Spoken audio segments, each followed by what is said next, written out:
Welcome to Sic'em365 Radio. I think the team is strong. I think they, I think anytime you lose, and if you're to ask, hey, how are you doing?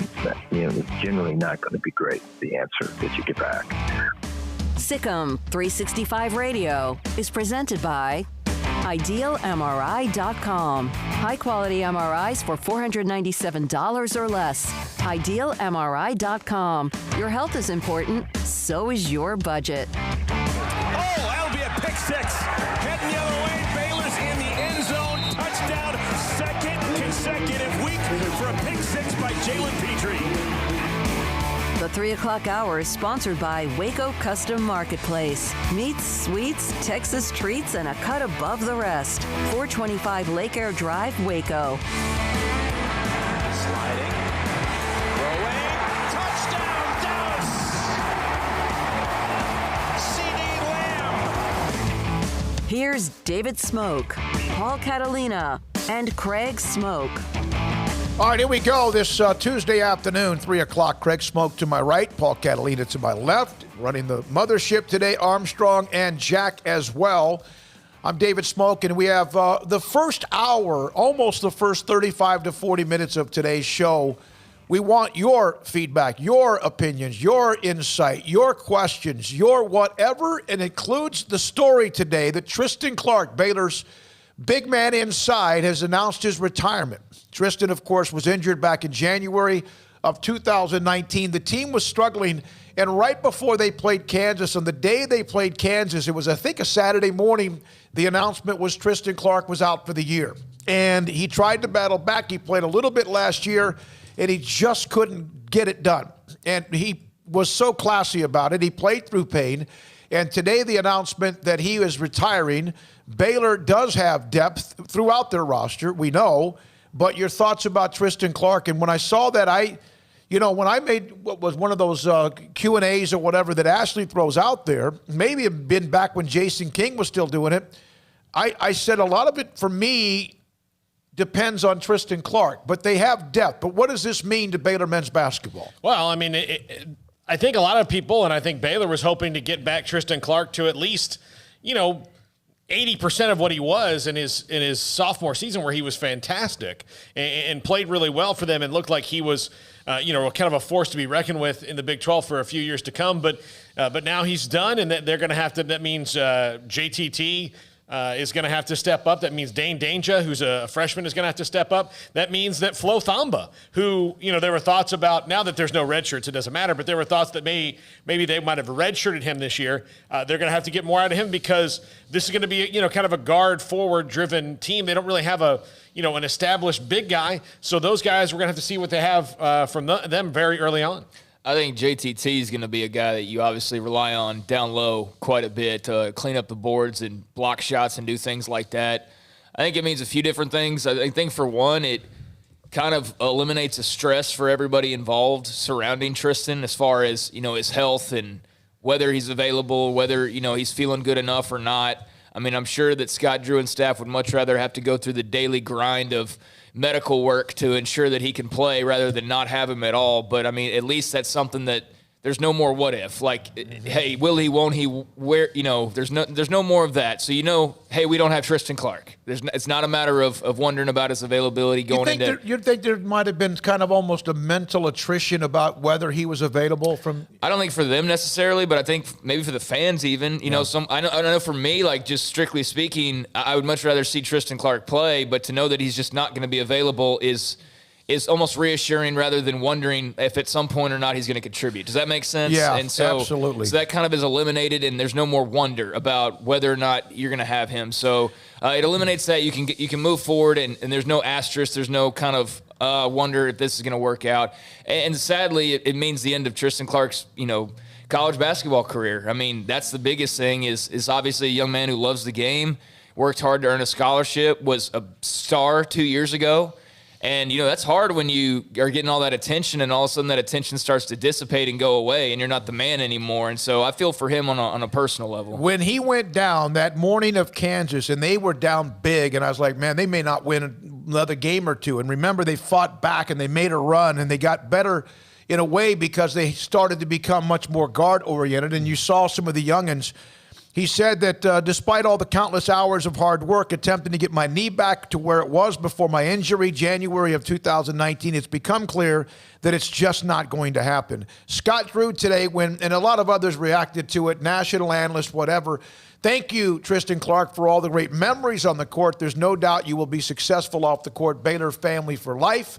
#1TGF. And so he is done with his basketball career. This is a perfect almost team had Tristan Clark been 100%. Yeah, and there was a point midway through last year where, you just kind of started to creep into the back of your head about something else is going on here, because the way his injury was described when it happened was, he didn't tear ligaments. It was a pretty severe cartilage tear, but ultimately it wasn't. They thought even when he got hurt at the beginning of 2019 that he might have been able to come back towards the end of the postseason. And then it wasn't going to happen then. And then when he came back, for 2019, 2020, he was just never back. It just could never, he didn't have confidence on it. He was having pain.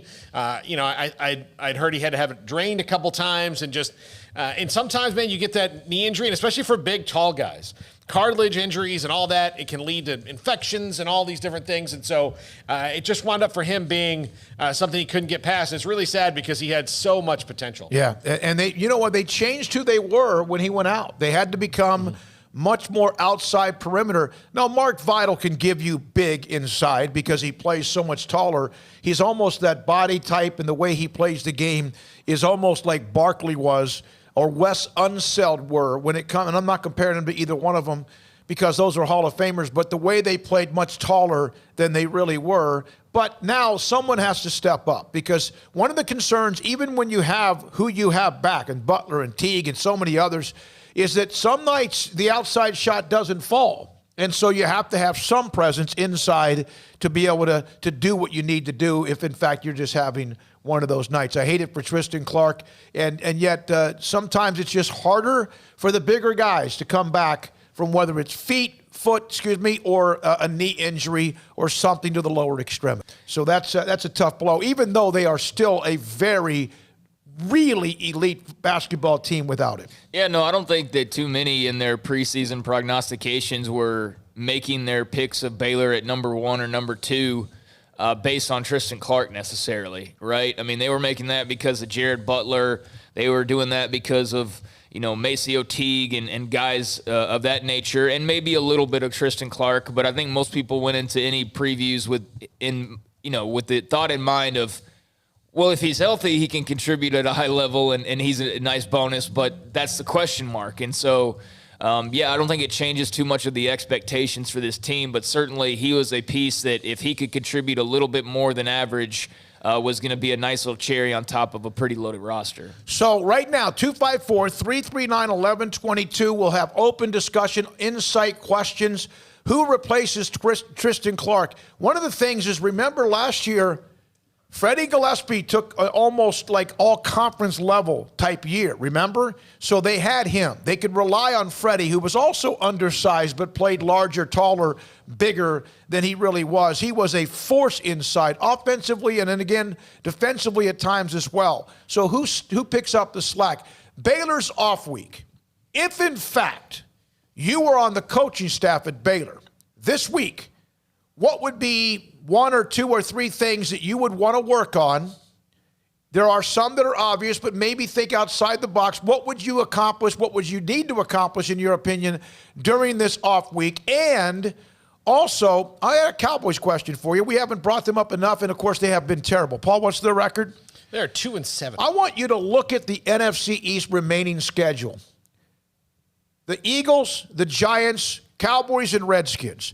I want someone to convince me. The Eagles lost to Giants on Sunday. I want someone to convince me how someone in that division with the remaining games they have can get the 6 wins. I don't think it could. That division is kind of like the. Look at their record. You see their they should call that division the litter box. Now, it's just, the Cowboys are 2-7, right? 2-7. Yeah. They still have maybe those division games are all winnable.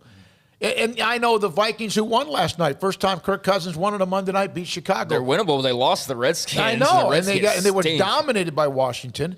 And so, but you look at on the schedules of those teams, there are the Ravens, who maybe they're in a slide, I don't know, or others, Packers, some of the Saints. There are those games on the schedule that the Cowboys have gone through the hardest part of their schedule, correct? Mm-hmm. Steelers and teams like that. But still, there's still a couple. They still have the Ravens. They still have the Ravens. So I want someone to convince me how any of those teams can get to 6 wins. And is it possible that a 5-11 or a 5-10-1 team wins the East? Somebody will somehow get to 7, right? Or 8 somehow. But can you tell me how? And strangely enough, even though they lost to the Bucs 2 weeks ago, the Giants are the team that's playing the best out of the 4 of them right now. That was this week. Next week they could go back to being what they were 3 weeks ago. So it's a terrible, terrible division. Like I said before, it should be the litter box because it's just 4 turds in there. And whichever one's the biggest one, will get scooped out first. But somehow or another, right, though, Craig and Paul? Mm-hmm. Someone will somehow, it's like something will rise to where just you win a game you're not supposed to win, you win 2 or 3 that you should, or toss-up games. But if you look at their teams and who they have, I don't know how you get to 6 wins. I don't know. I don't really care, if any of them get to 6 wins. So, I see what you're saying, but I don't have any, hope that one of them does. I don't have any care that one of them does. They're just bad football teams. I don't want them to find their way to 6 wins. I want this division to be as bad as its record. I want the records to indicate how bad this division is. It's a laughingstock, and I know Dallas's injuries are playing a role in that, but the Eagles don't have an excuse. The Redskins don't have an excuse. The Giants don't really have an excuse. They're just bad football teams that are either intentionally bad in some areas or are just still bad in areas they've been bad at for a long time. So, there's no Super Bowl contender. There's no deep run in the playoff team. The only way that happens is if somehow Philadelphia gets in and they win a wild card game or something. But it's bad football. So it is. Gunny, by the way, on Tristan Clark. I don't think the team will miss Tristan. JTT and Thamba pick up the slack on rebounds. Flagler gets the scoring bump. Clark was a liability at times last year on both ends of the court. So, that's a fair. That doesn't mean you're criticizing Tristan. It became hard. And at times, had he not been hurt? How about this as a question? Had Tristan Clark not gotten hurt, would we have ever seen the rise of what we've seen with Jared Butler and company? Maybe so. It might have been different, but you wouldn't have seen, Freddie Gillespie would have played, 4 minutes a game. Because that's what, and he had, Freddie, the cool thing about Freddie, for people who don't know, was that Freddie just decided, that he was going to be better, and when it was kind of thrust upon him, he was ready for it because he'd already been practicing a lot, but he just kept working at it and kept working at it and kept working at it. So they didn't miss a beat when he was in, and he shouldn't have, there's no story, that Freddie Gillespie should have been as reliable and as good as he was for pretty much 2 full seasons because of where he came from, pretty much unrecruited and playing in Division III basketball before he walked on. So yeah, they kind of lucked out there that Freddie not only was the perfect Scott Drew player but was ready for the moment. So maybe they don't because Freddie Gillespie's work ethic and attitude was ridiculously contagious as well. 254-339-1122. He fought through the pain. He tried to do whatever he could, and today he's decided that he needed to announce that he was not coming back. And I agree with you too, Craig, that those who rank Baylor 1 or 2 or wherever they have been ranked, and that's where they are in the 2 major polls, they didn't even probably think about whether they would change their mind if Tristan Clark was not a part of it, and all due respect to what he could bring to the table. Well, you'd love to have been able to get 6 to 10 minutes from him a game, right? It would be nice to just cover his body, just because of his bulk. But I wonder, would we have ever seen the All-American type rise of Jared Butler, Maceo Teague, and others. And we surely would not have seen, as you said, Paul, Freddie Gillespie emerge as a player that had everyone in the Big 12 going, man, what a great story. Remember all the stories about coming from Division III. Would have been still a story. That was still a fact, but we never would have seen him at times become who he was for Baylor during the games a year ago. Well, I mean, it's a good thing that it did happen the way that it did, because if not, you'd be going into this season. I mean, you can point to every situation and say, well, if this was different, then the outcome would be different, and maybe it prevents other guys from stepping up. So, I mean, you can do that across the board with anything, but, I mean, it is what it is. He got hurt, and they've been playing without him now for effectively close to 2 years. You know what I mean? Like, this January is the 2-year anniversary. We're in mid-November now at this point, so we're a month and a half away from, for all intents and purposes, the 2-year anniversary of his injury, and so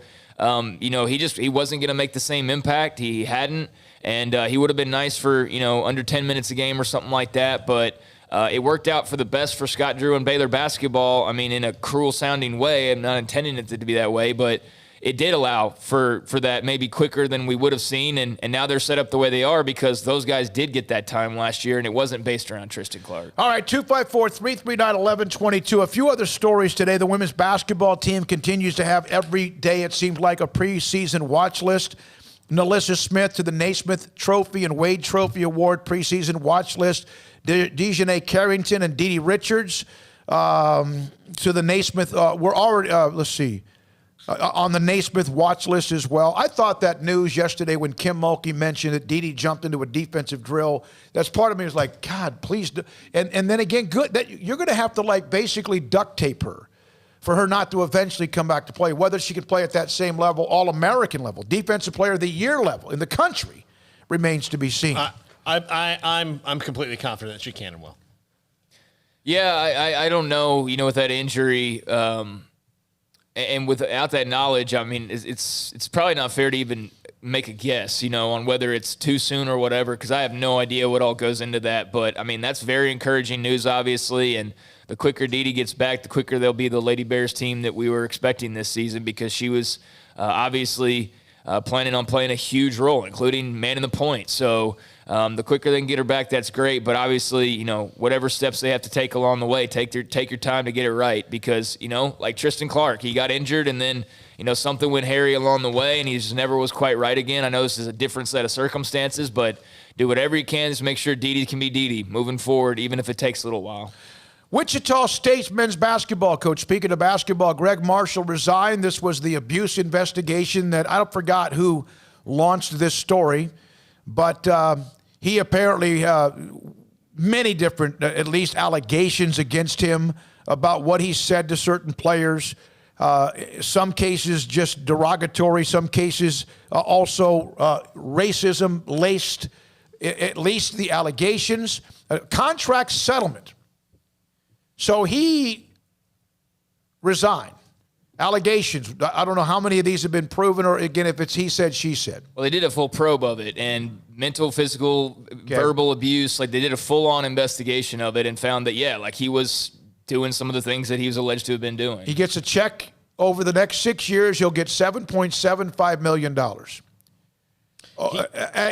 Again, I'm sure there's something protecting him in his contract, too. Yeah. And Wichita State resign and we'll work this out with you, correct? We saw this with Art Briles. Yeah, except he was actually fired and then got a check for double-digit millions of dollars. Well, one of the things that Greg Marshall did was a player told him in the morning that his mother had cancer, and then by the evening during practice, he slapped that player. And this is a guy, if you wonder, and I'm not knocking Wichita State or that job, but there was always something around Greg Marshall about how can you not why wasn't he hired at Texas? Why wasn't he hired at some of these big schools? Because what he's been doing, on the court at Wichita State was unbelievable year in and year out. But now we see that this, other schools are like, well, I don't know if we want to get in the Greg Marshall business. Well, he has a terrible attitude. There's a video circulating from 2 years ago of him during some exhibition style game of just eviscerating the officials to an uncomfortable level, like to okay, we get it, like now this is just psycho behavior. So he's clearly displayed it before in the heat of the moment of competition, and you get a glimpse into what it must be like behind closed doors with cameras off. And when you've got assistants accused of hitting players, choking players, you yourself been accused of things. The example Paul gave, I mean, there's countless examples of where he or people on his staff were misbehaving. There's other players from the team that have come and rallied, but a lot of them weren't around during the time that some of these allegations were made. So they don't weigh as heavy as if those guys had played on that exact team. But I think it's sad that, because of the way contracts are, this piece of scum from the allegations at the very least, he deserves his day in court, so to speak. But based on the allegations, this piece of scum is going to walk away with $7+ million as his punishment. I know his punishment's losing Somebody his job. else hire him? I'm sure they will. I'm sure, if Dave Bliss can get a job, then how can Yep. Greg Marshall not get a job? I hate to have to use that example, but it's the example. It's like if this Dave Bliss guy has been hired like 3 or 4 different times. Yeah. at Christian schools, Yeah. So there's no level of hypocrisy that people aren't willing to go and situate themselves on if it's going to work out for them maybe beneficially. But no, this is an ugly story, and he's going to walk away with millions of dollars. It's just crazy. Eli Stevens of China Spring, I covered their playoff games for a couple of rounds last year. They finally ran into that Houston Yates buzzsaw. Signed officially today with American University. This kid is explosive, and he can score in the 30s and 40s at the high school level when they don't play many minutes. It was 8-minute quarters. He's a fantastic player. Amazing talent, and good luck to him the rest of the way this year, but also into college as well. I spent 2 weeks in a dorm at American University when I was 16 years old. Also, one other note, then we get to your calls. 254-339-1122. Former Grandview Zebra and also former Baylor quarterback Zach Smith today named the Earl Campbell Tyler Rose Award National Player of the Week. 325 yards and 3 touchdowns in a comeback win against what was then 19th ranked SMU, and Philip Montgomery and Tulsa are now ranked 25th in the country. Zach Smith, remember, lost his job, transferred to Tulsa, and they're pretty good. And I always liked Zach Smith, the way he handled it. He handled it when Charlie Brewer took over, and you're watching how Charlie Brewer's trying to handle right now a little bit of the turmoil he faces at Baylor. Well, I think Zach ended up the place where he needed to end up for the betterment of his career, and I think Baylor ended up better as a result of his decision as well. I think Zach could have won some football games at Baylor, but his style just didn't seem to fit with what Rule and Nixon and company were looking to do. It was pretty clear that Charlie was going to be the guy moving forward, and so Zach made his move, and it's worked out well for him. He's seen far more playing time than he would have gotten the last 2 years that he just stuck it out. That's for sure. So it worked out well for him. It worked out well for Montgomery, and it goes to show you as well, like, there's talk last year about how much longer Philip Montgomery would have at Tulsa, now here they are in the midst of all this chaos when some are struggling, he's thriving. So, and then SMU, they beat UCF earlier, right? And then they beat SMU. For SMU, they were flying high last year, and they were still kind of flying high heading into last week. But now that's a couple of losses for them, so their hopes are dashed. They can go win the AAC or whatever, but as far as being that mid-major team that's going to maybe be the crown jewel of disrupting everything, they're not going to be that now, and that's a tough loss. All right, I want to give you at some point today on the show a backstory on Zach Smith getting this award, because there are so many young great players from Texas who had big games each week that they have when it comes to the ballot that Craig puts together and the one that we vote on. Paul? Statman. We're finally baptized into the Statman call. We've been on the radio for 6 months. I think this is the first time we've heard from him. Statman, great to hear from you on SicEm365 Radio. Good afternoon, Paul and Craig. I'm also watching you on my laptop via Facebook. Isn't social media great? Sometimes. Absolutely. Well, yeah. Most of the time it's pretty good, Statman. You're right. Let me earn my nickname by sharing that when you look at the Baylor Bears football record currently at 1-5, look at the total points that Baylor has scored versus the total points that they have allowed after 6 football games, and the difference is just -2 points. That proves statistically, as far as I'm concerned, that Baylor football has been very competitive in every Big 12 conference football game that they played to this point. And that's a positive in an otherwise discouraging and frustrating 2020 season. No doubt. Yeah, Statman, we've discussed this. Craig, you've discussed it. Paul, we've all mentioned how close they are. And fortunately, last year they won all those close games except Oklahoma. Yeah, no, I think your stats, and some that I saw over the weekend are definitely illuminating in a way. People want to look at just the result, but some of the 26.8 points per game through 6 games to 27.2 points per game for the opponents. That's 0.4 separating you in wins and losses. Now, granted, some people pointed out, well, yet a lot of those points come from the defense. Now do it where it's just the offensive stats, and there would be a little bit more of a gap. And also the Kansas game does throw the numbers off a little bit. Having said all of that, you take that into account, it still goes to show you how awfully close these games are. And if you look at during moments of the games where, there might be a late score that twisted the final result a little bit, but for all intents and purposes, they're in one-score games deep into the fourth quarter, nearly every single week this year, right? So they're within striking distance, Statman. I'm finding positives as well. I know the record's not a positive, but this hasn't been a non-competitive team. They're in a lot of these games, and if you're looking for a sign of encouragement, I think that is one. Yeah. But just get here from Statman. Yeah, no, Thank you very much. Good to hear from you. It's a very loyal, passionate Baylor fan across the board. Here's a couple of other stats that I threw out there, and I think people were probably wondering why, especially in that one stat where they're like, well, yeah, the Kansas game was 47-14. I'm like, I get it, but still, look at how close these numbers are. Points off of turnovers, Baylor's scored 59 of their points this year off of turnovers. Their opponents have only scored 19. Now, they've, had the Charlie Brewer interceptions and things like that, but if you take away those 59 points, the offense as a whole, the rest of the team has scored 102. So 59 of 150 points, nearly a third of your points have come off turnovers. And I don't know exactly what that means, but that does tell me that has helped the offense, whereas it goes to show you just how much of a struggle it really has been for the offense if they weren't being set up by a lot of these turnovers. Red zone touchdowns through 6 games, Baylor's 11-21. Red zone touchdowns. So that's slightly over 50%. So every what 2 would times. be the national average? I don't know, but their opponents have scored 16 out of 26, which is 62%. So their opponents have 10% larger rate of scoring touchdowns in the red zone than Baylor does. 3 or 4 points a game. Yeah, and why are they losing? They're losing by 3 points, 10 points, whatever. But, I mean, the stats can be, like I said, skewed because you can say, well, the Kansas game inflates that or makes it look closer.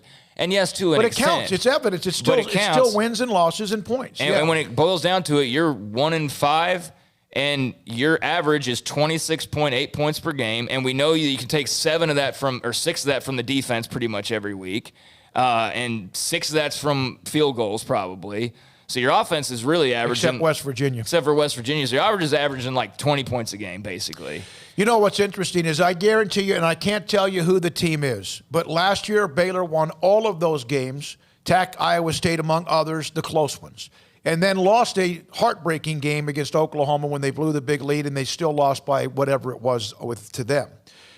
There's somebody out there right now, and I don't have the time or have I focused enough.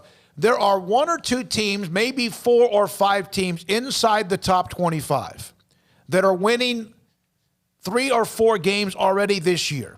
For those who have played the 6, 7, or 8 games, and they have won their close games, and next year that could change. And I don't even know if we need to get it. Probably even some blue bloods, like North Carolina. They came back against Wake Forest. They were dead in the water. They've had a couple of those games. They've also lost again, but there's somebody that's winning those games like Baylor did last year. And does it give you a false sense of security? I don't think so. I think last year's team mentally, and they found a way. The offense was better.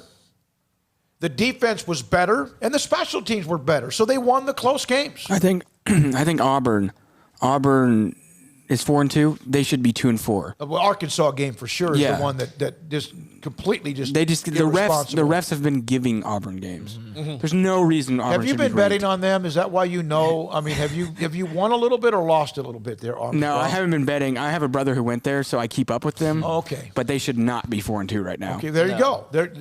Let's say they lost one of those. They're 3-3, and Malzahn's already got some heat on him. There's people who are just always on him. Well, look, every coach at Auburn is going to have heat on them as long as the other coach in this state is the college football pope. So, when you can't, I mean, he can't win for lose. I mean, there's nothing he can do about that other than just win every so often. But yeah, Gus Malzahn's always going to have heat on him. And part of it is Bo Nix. Bo Nix is kind of a confounding player in that he has these moments where it's like, holy cow, like this kid's a gamer. And then has times where it's like, well, I mean, that's what he is. Bo Nix is in the kind of Bo Nix, Sam Ehlinger, Max Duggan, and maybe now even Charlie Brewer kind of fall into this category of like, when they're good, holy cow, they're fun to watch. But when they're bad, it's like, Texas, what's going on? Texas has been able to win a couple of games with the Ehlinger's numbers being very, and that should teach Tom Herman something. Mm-hmm. That you don't need Ehlinger throwing the ball 45 to 50 times a game, sometimes because they're playing catch-up. Here's the thing. In Tom Herman's offense, there's a quarterback and 10 guys around him. Yeah. Here's from Texas Turtle Girl. I'll give my 3 things for Baylor football bye week to work on. Building as much cohesion in the offensive line as possible. Work on drills where O-linemen are substituted in and out so the line can get familiar when different players and combinations are on the field. Special teams, and then in all caps, special teams. I think it could even be down to special teams IQ, which Dave Aranda agreed with me in the postgame on Saturday. Well, practice, go ahead. That was another way they won games last year. Yes. That they're not finding ways to win games. Hidden yardage. The only thing that we've seen so far this year that's really of note special teams-wise, outside of, a couple field goals, and it was good to see Mayers come in last week and do what he did. Don't want to gloss over that, but, it was the Ebner show against Kansas. They're awful. Everybody puts up huge numbers against them, and since then, it's been more of like the negative. It's been more of, getting a punt blocked or not having great protection or not putting any pressure or just not having good return, units. And that has certainly cost some games. And I know you want to finish that, but I think just circling back to Statman, there are positives. Don't get it twisted with 3 games left. Everybody's hopes as far as the outcome of the season have been dashed, but there are plenty of positives to hold on to and get excited about. And I'm sure we'll discuss those as we move along. Also, Texas Turtle Girl, practice end of quarter, half, and fourth quarter 2-minute drills to score. I like what she's bringing up. There's a lot of things they have to work on, and Dave Aranda said this. They got to learn how to finish. We've wondered if they could start, which against Texas Tech, it was okay. The defense gave them a kick start, but finish. They didn't finish against Iowa State. Oh, no, they tried. They almost did, and then the pick by Charlie. They didn't finish against a couple of other teams that they've been on the cusp of possibly being able to win a game. When we come back, more from you. We love it. Appreciate it. On the chat room, brought to you by Willis Law Firm. Good luck, by the way, to David Willis this week. He's got a procedure. It's not anything bad. Just wanted to wish him the best of luck. One of our great sponsors, the Willis Law Firm. Also, thanks to the text line, brought to you by Riverbend Liquor and Wine, 254-339-1122.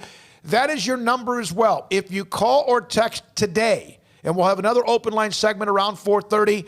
If you text me, DM me, however you want to me, I will send you a free burger to Fuddruckers. If you are ever in the Waco area or you live in this area, I'll send that to you. Be a part of the show today. We opened up a lot of the show so we could hear from you. This is Sic'Em365 Radio.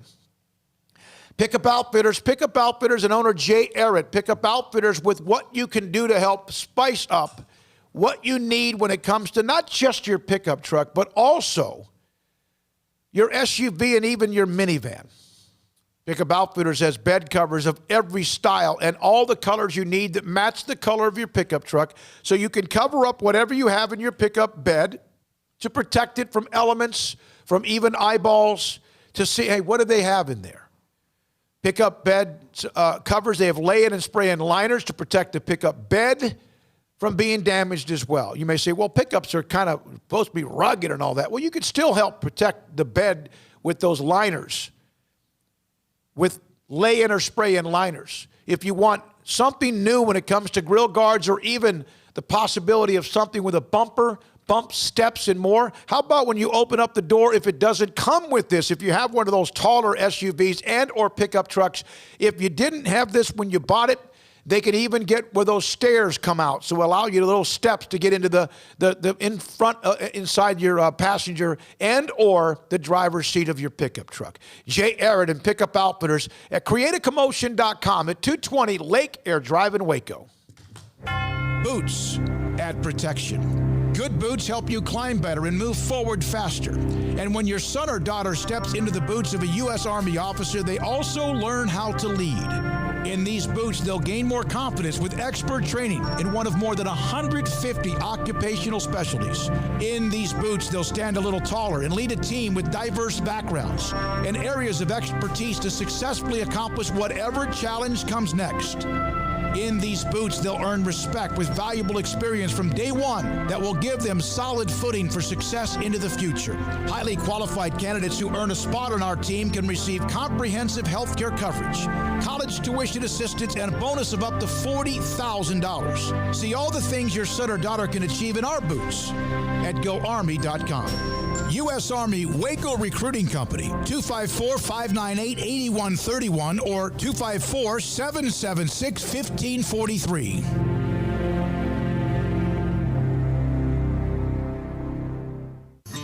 With more than 160,000 alumni worldwide and counting, the Baylor family is growing. And through the university's expanded Baylor alumni program, the family is growing closer. With hundreds of local volunteers planning events in cities and towns around the country, you can gather with fellow Bears no matter where you are. So, get connected, get something started, get involved, and make plans to get together with Baylor alumni. Visit us at baylor.edu/alumni.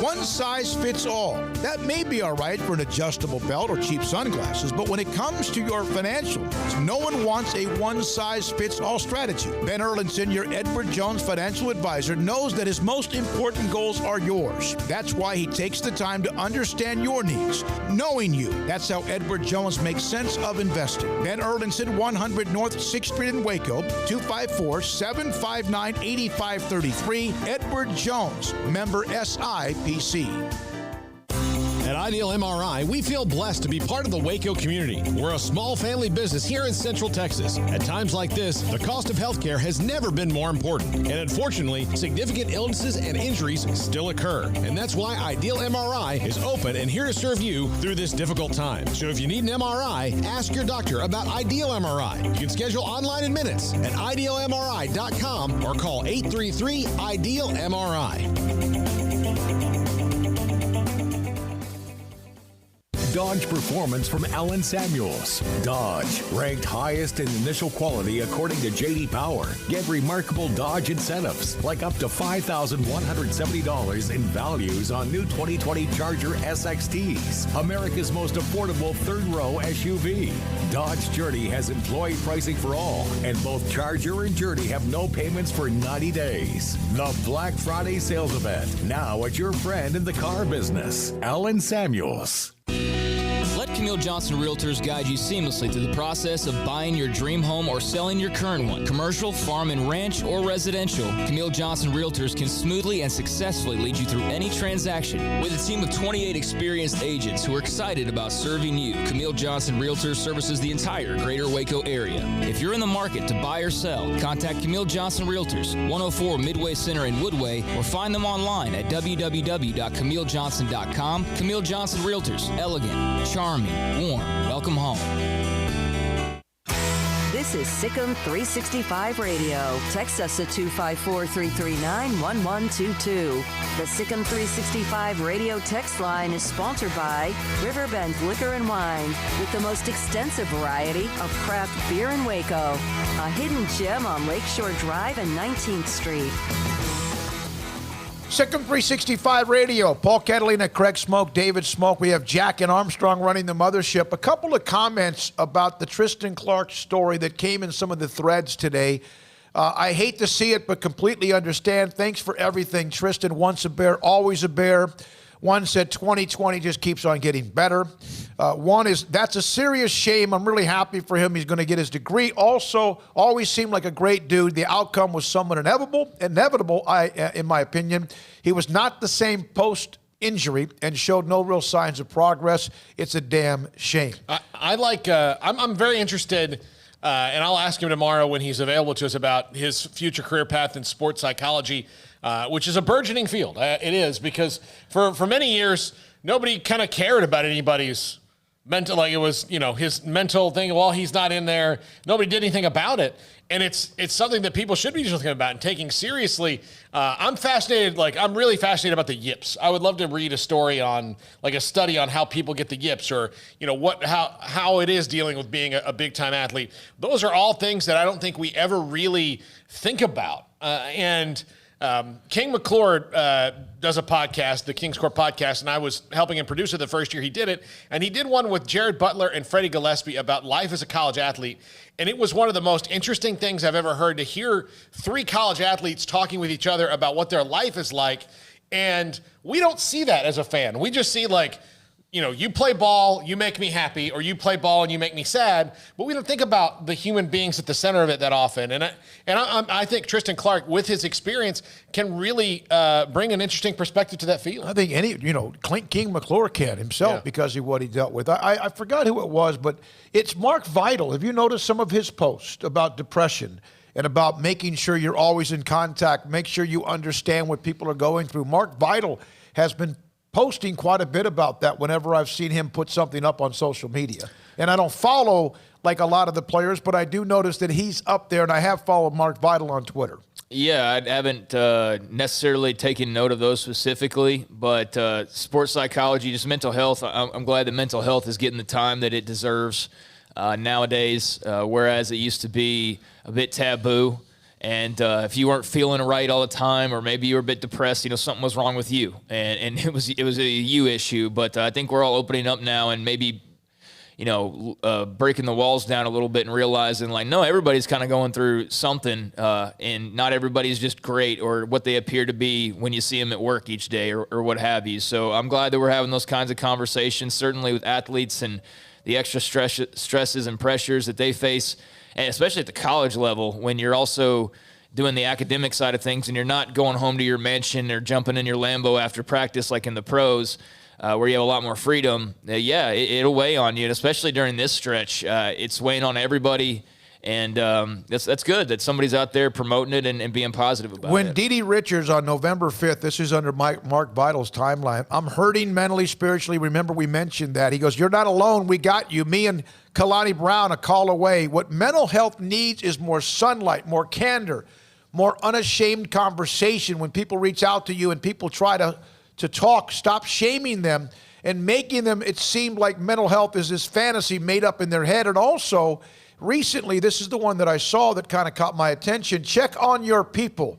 Mental health, those exist. That's from Mark Vidal. That's the young man, the senior basketball player at Baylor. Well, I think what probably does happen from time to time, I've thought about this before, and maybe I'm totally wrong, but, checking on your people, some people have tons and tons of friends, some people don't, and regardless of how many you have or you don't have or whatever, just reaching out on occasion. I think we all get stuck in I don't want to bother them, or it's just random timing, or why randomly send a message to somebody. But man, sometimes you randomly send somebody a message out of the blue, and that's the greatest thing that they ever received, and maybe they really needed that, but we don't do that because we're worried about, I don't know, how it might be taken or how it might look, or just oh, they don't care. I don't, I'll do it next time or whatever. But just on occasion, just that little DM or that little text to somebody that you haven't talked to in a while can make the world of difference for somebody, and you don't know. You might have done it right at the exact right time. 254-339-1122. I just saw the Big 12 put this up. Here's and then we got a call. Mood when the Big 12 conference defenses, I did say that word, lead the nation's 5 autonomy conferences in number 1 yards per game, less than 380, and the number 2 scoring defense at 28.2 points. Now, is that the quarterback play? Is that the conference is getting more defensive?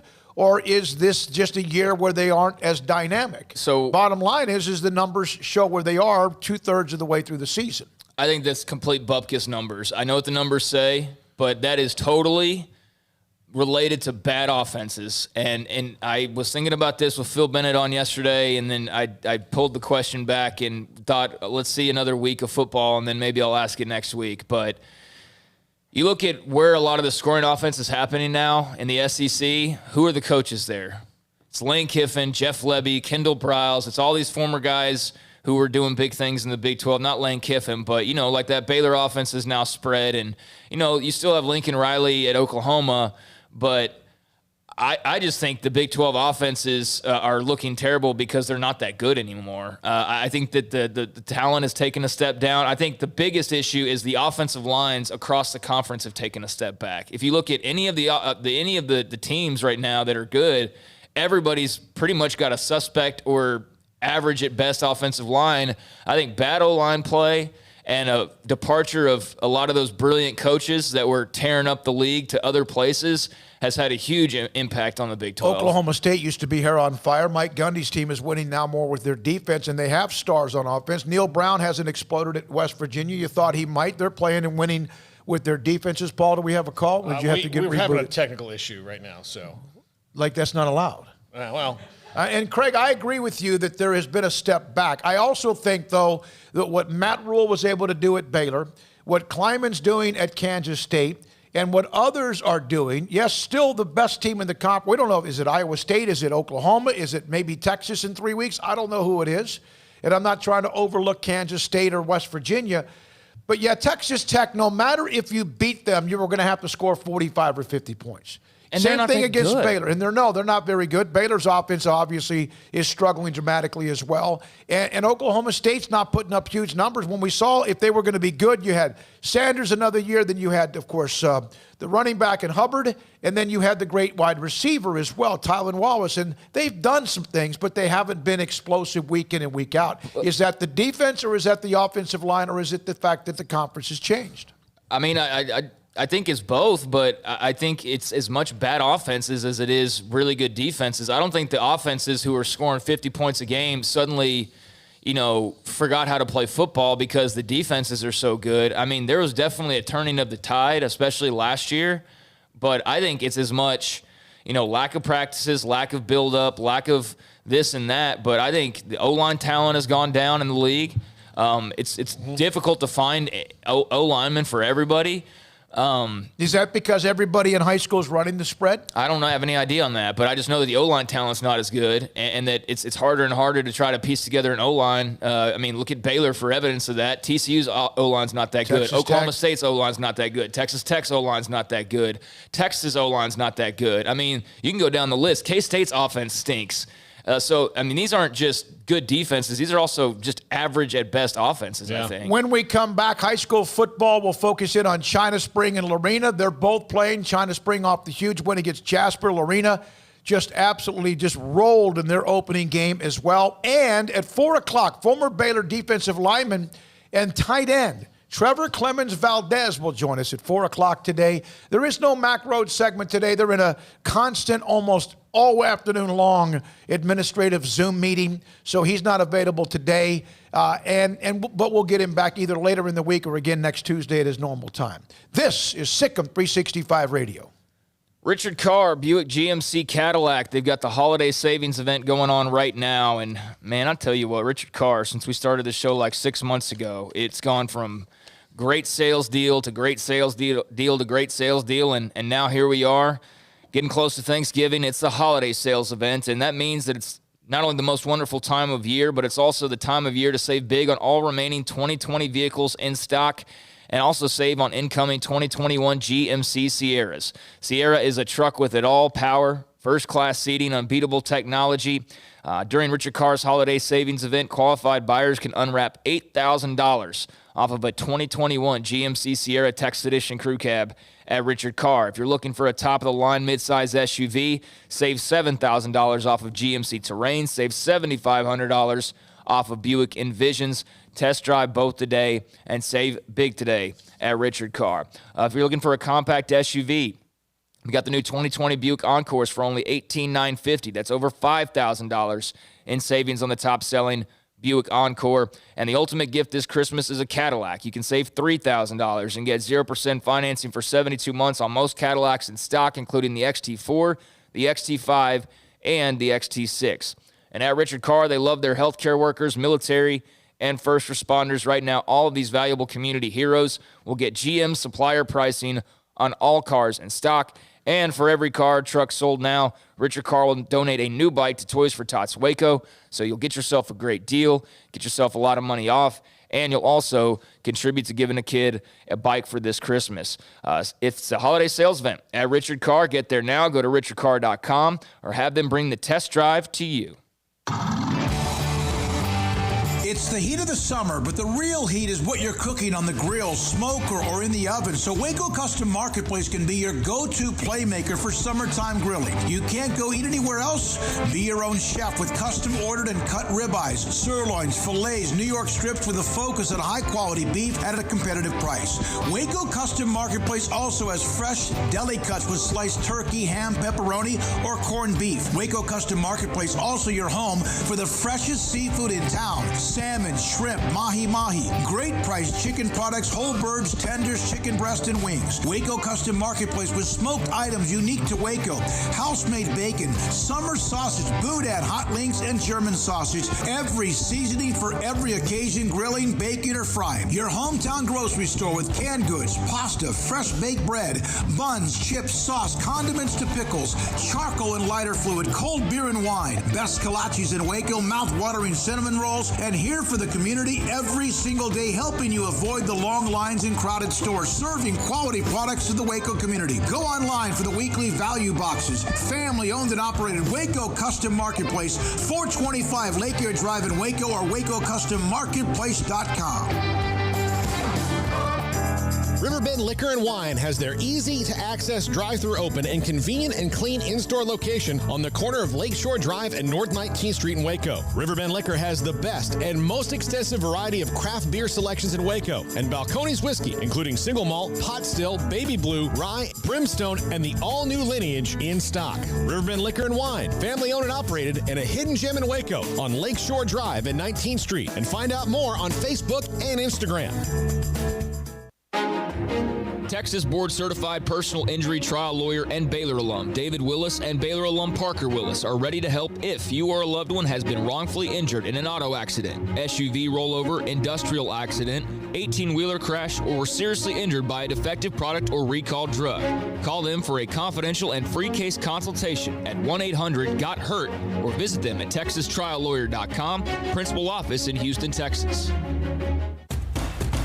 Hey, this is Bryce Petty, former starting quarterback and two-time Big 12 champion, and I know firsthand the importance of being in top shape both on and off the field. So listen up, men. If you're feeling beat down day in and day out and looking for that high-performance edge that separates the men from the boys, then look no further than the Petty Clinic Low T in Waco. Petty Clinic is a comprehensive men's healthcare clinic with an atmosphere catering to men. Board-certified Dr. Kent Petty has a special interest in offering the highest quality medical care to men of all ages. Some of the services offered include screening and treatment for low testosterone or thyroid, infertility, high blood pressure, diabetes, high cholesterol, sleep apnea, while offering comprehensive wellness exams and complete men's health lab panels. High performance men, remember, it's not just a Petty thing. This is Bryce Petty, encouraging you to reach out and Google search Petty Clinic Low T or go to pettycliniclowt.com and get your complimentary lab screening today. Southwest Sports Medicine and Orthopedics, the team physician of Baylor Athletics. Our doctors specialize in the diagnosis and treatment of any and all sports-related injuries. Celebrating over a decade of service in Central Texas, our doctors are equipped to handle a wide range of issues, whether it's your foot or ankle, orthopedic spine care, your hand or wrist, knee and shoulder pain, or if you're in need of our arthritis or total joint clinic. Come see us at the new Baylor Scott and White Ted and Sue Getterman Sports and Orthopedic Center. Trusted doctors at Baylor Trust, Southwest Sports Medicine and Orthopedics. Our goal is to get you back in the game. Hi, this is China Spring football coach Brian Bell. You're listening to SicEm365 Radio, your home for the best high school football coverage in the state of Texas. This segment with China Spring Cougars football coach Brian Bell is sponsored by Waco Regional Tennis and Fitness, First National Bank of Central Texas, Lance Donaldson eXp Realty, Texas Farm Bureau Insurance, U.S. Army Waco Recruiting Company, Southwest Sports Medicine. Brian, I know the focus this week is about West Orange Stark and will be throughout the week, but let's start with what you did in your win against Jasper, an explosive team that had lost a game. You jumped on them. It was tight 10-6, and then all of a sudden the kick return, and you blow them out of the water. What was that like? Going into a game against Jasper with an opponent like that who's extremely athletic and and they've got a really good record, and they've played a good schedule. You just never know what's going to happen, and we kind of just preach playing our game, doing what we do, and just kind of hope for the best. And I'm not going to lie to you, that scenario never really crossed my mind.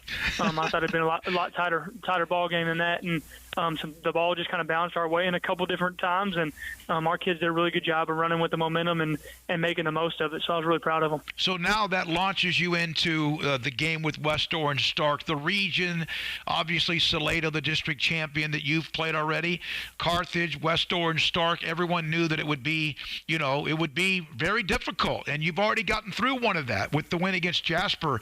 West Orange Stark has the lineage. Are they still as good as they always have been on defense?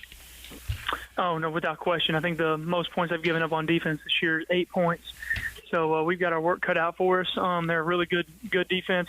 There's really no weaknesses. Usually you can kind of look out there and find somebody on film you kind of want to run at, and there's really nowhere to run. I think they've given up, or they're averaging maybe like 150 yards given up per game on defense, and so they're not giving much passing or running. So it's going to be a tough matchup, and their personnel is very dangerous offensively and defensively, but special teams is kind of where they make their money too. So with big kick returns and blocked punts and certain things like that, so we're going to have to play a sound game. But does that also, in a lot of ways, because of what you just accomplished with the beating a name like Jasper, a team as explosive as that, does that give your players, not that they didn't believe in themselves, but even more belief? Well, I mean, we're the same football team we were 6 weeks ago when we lost to Salado. So not much has changed around here. We're playing the same football. Like I said, the ball just bounced a couple ways in our direction, and we made the most of it with the momentum. And so we know who we are, and we haven't changed. And so we believe in ourselves, and we have since day one. And we think we have a decent little football team. And so we're just trying to honestly play for these seniors one more time and just try to get one more week with them over Thanksgiving break. And what a blessing that would be, because we've got a great group of kids, and as coaches we just really love going to practice every day and getting to coach these guys, and they respond to coaching well. So we're just trying to make the most of this opportunity. Yeah, and when you're sitting there on the sideline, standing on the sideline, you've been a player at the high level of playing at Sam Houston State in the national championship, but when you are the coach or an assistant and now the head coach, and you watch things go the right way and you see how it pays off, what does that make you feel like? It just kind of makes everything worth it. These kids have been grinding. They lost 2 close football games this year to 2 really good football teams. And, we just kind of kept preaching and be like, hey, guys, keep the faith. Hey, stay positive. Hey, do all these things. And for it to come full circle and for them to get to see that, see the fruit of their work. I think there's a saying where you don't eat the fruit the day you plant the seed.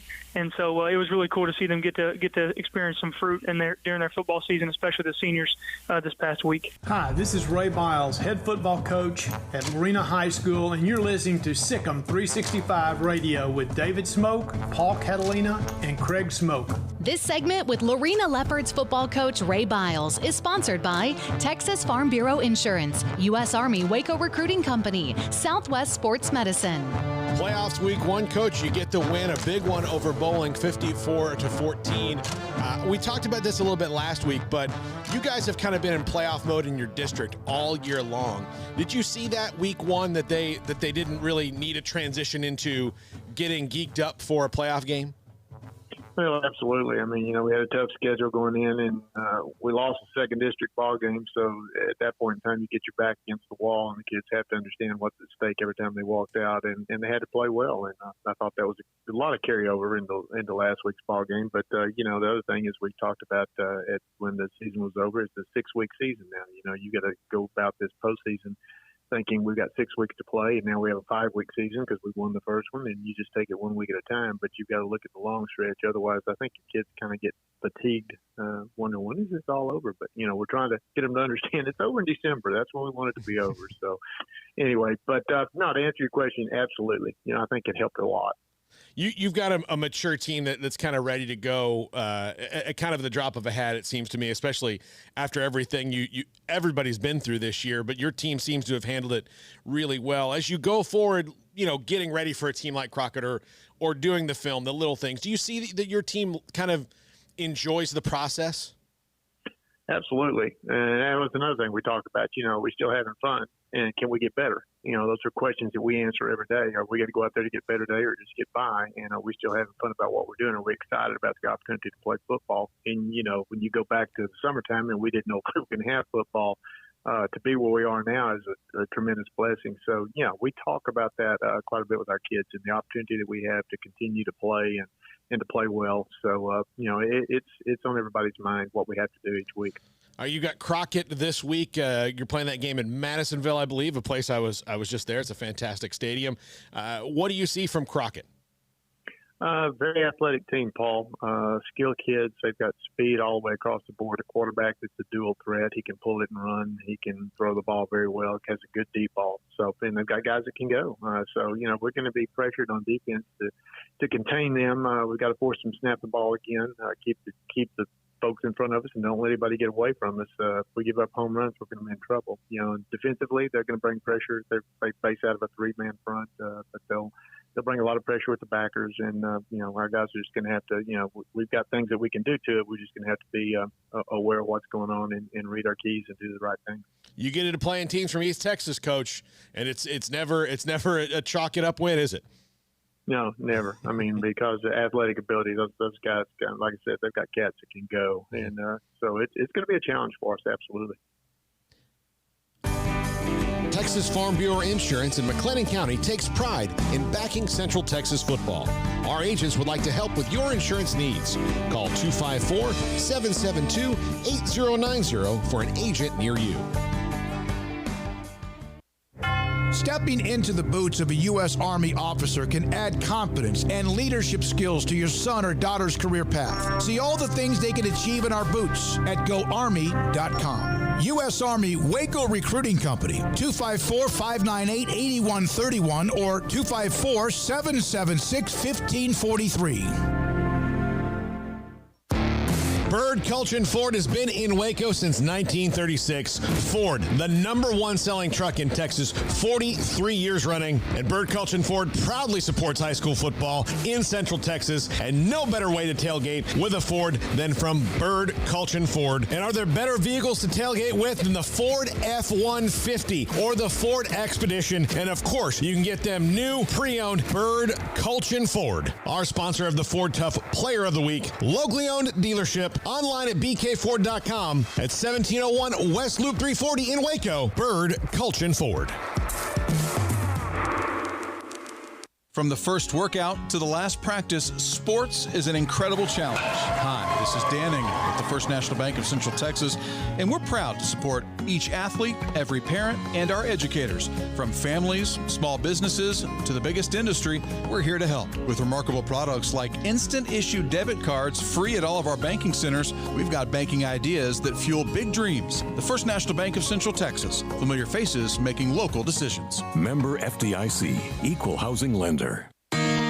Waco's newest gym, Halo Athletic Center, 5725 Bagby Avenue, right behind Region 12 and across the highway from the Central Texas Marketplace, where motivation, inspiration, and hard work are the driving force. State-of-the-art equipment, indoor and outdoor track, locker rooms, showers, yoga and bar classes by Duality Yoga, bod pod potty composition analysis, and registered dietitians, all under one roof, where we rise above.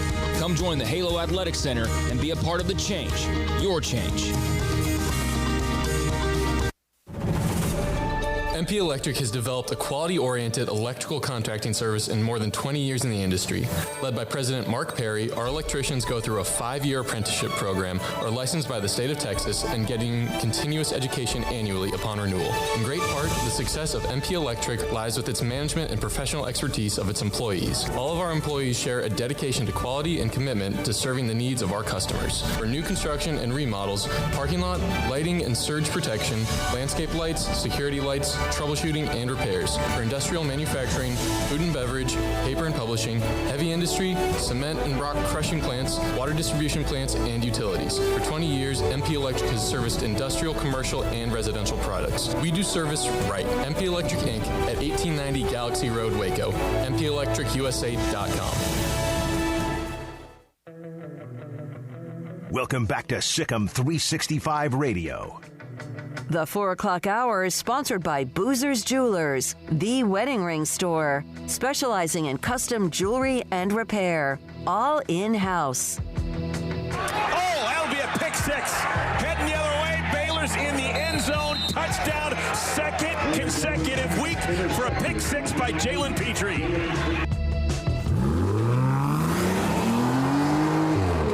This segment on Baylor Athletics on SicEm365 Radio is brought to you by Richard Carr Buick GMC Cadillac, located at the Imperial Drive exit off Loop 340 in Waco. Proud supporters of all Baylor Athletics. Now here's David Smoke, Paul Catalina, and Craig Smoke. All right, here we go. SicEm365 Radio at 5 o'clock today. David Hellman will join us, DallasCowboys.com, and the Cowboys back to work. Also, a few more nuggets along the way in this show. 5:30, John McClain, Hall of Fame writer. We'll have a couple of others we're trying to add to the mix as well. But we're now joined as we continue. And, man, we have had some great former Baylor football players on, names and stories and a part of their rise to when they won Big 12 titles or how they grind through yesterday's stories about going from 1-11 to playing in the Sugar Bowl. Trevor Clemens Valdez from Coppers Cove High School and played defensive line and tight end at Baylor, and he joins Craig Smoke, Paul Catalina, David Smoke on SicEm365 Radio. How you been, young man? I'm doing well, gentlemen. Thanks for having me on. So, post-football, can you kind of give us a little synopsis, a cliff notes of what you've done since your last football game? Yeah, absolutely. Well, I hung out in Waco for a little while longer. And a couple of years after that, married my girlfriend from Baylor. Her name's Taya Munch-Stogard, now Taya Clemens Valdez. She was a volleyball player. And we moved down to Austin in summer of 2016. I've been here since. We actually just bought a home down in Buda in August, and we welcomed our first child, a little baby boy, on my birthday, October 18th, actually. So got a newborn and just trying to grow a family in COVID, man. Doing good, though. We have had Phil Bennett on. He is on with us. We'd had him on a handful of times, but now every Monday at 5 he's on for some Truth Serum, some insightful thoughts about what coaches are going through or what teams or what he sees. And obviously, Phil, very opinionated and great. But he told me, this is what I asked him about Trevor Clemens Valdez. Tough-ass guy. I loved him. He's a team guy. He came into school early and handled it very well, and not everybody always does that. Is that how you would, not that you would brag about yourself, but does that kind of sum you up? Yeah, I mean, I try to be competitive, but above all, I try to be a team guy, right? I try to do what's best for the team to help us win championships. And, that carries on in life. And I'm glad that I was able to make that impression on Coach Bennett.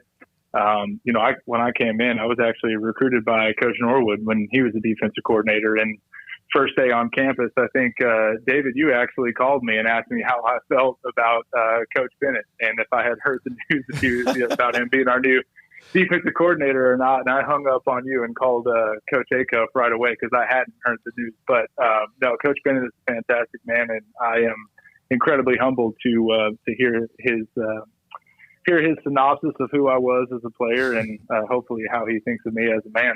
Wait a minute, you hung up on me? Well, that's it with him. We don't need... No, he hung up with you. Yeah, that's right. I hung up with you. I David, was doing my homework. See, everyone can tell I was trying to figure out a little bit of the insight from what the team was thinking as well. Paul? You went through the interesting period at Baylor where you even had to come back and play tight end when you thought your career was, you'd kind of moved on. What about your kind of nature as a person made you kind of always be there and switch to a position you hadn't played ever? Yeah.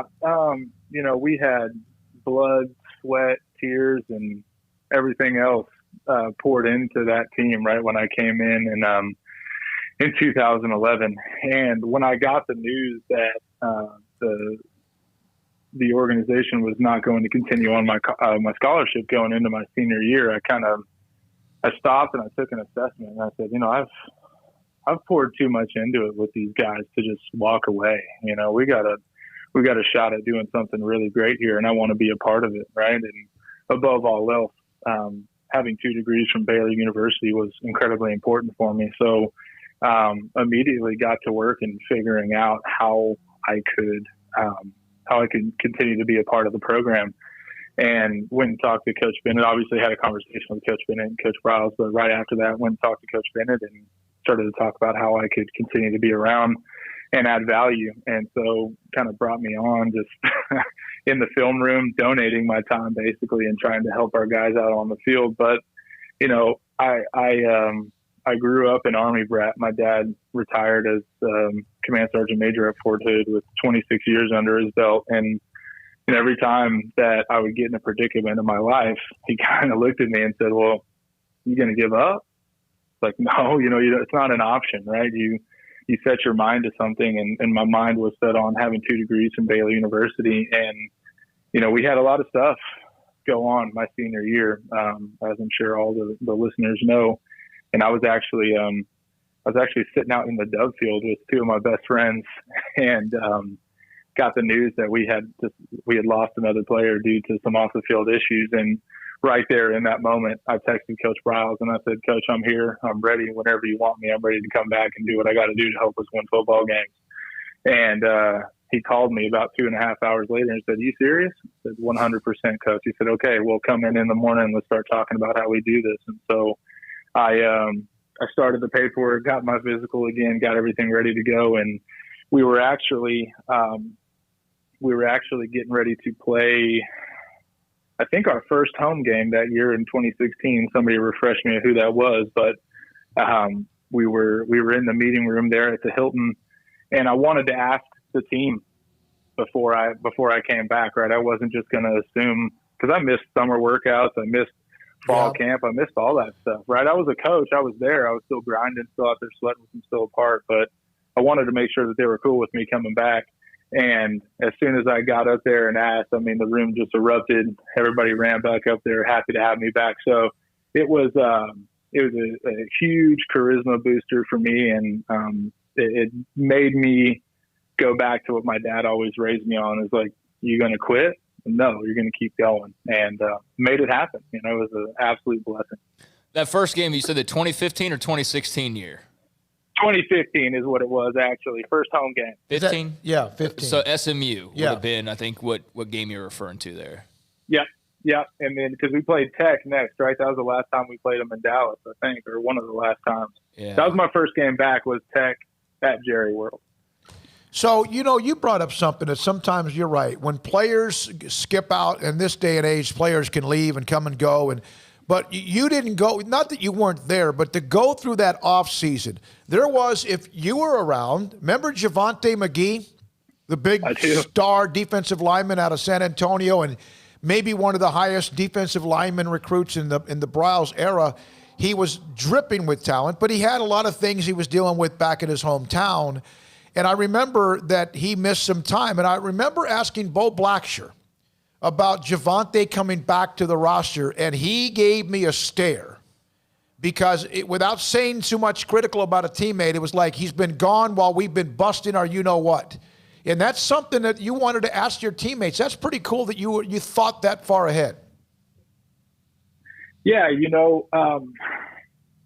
what we did back in those days, man, to train and to be prepared mentally, physically, emotionally, spiritually, was nothing like I had experienced before, right? I had never been so prepared for a football season, a football game, a snap than I was at Baylor under Coach Bryles, under Coach Bennett, and more importantly, under Coach Kazkazadi.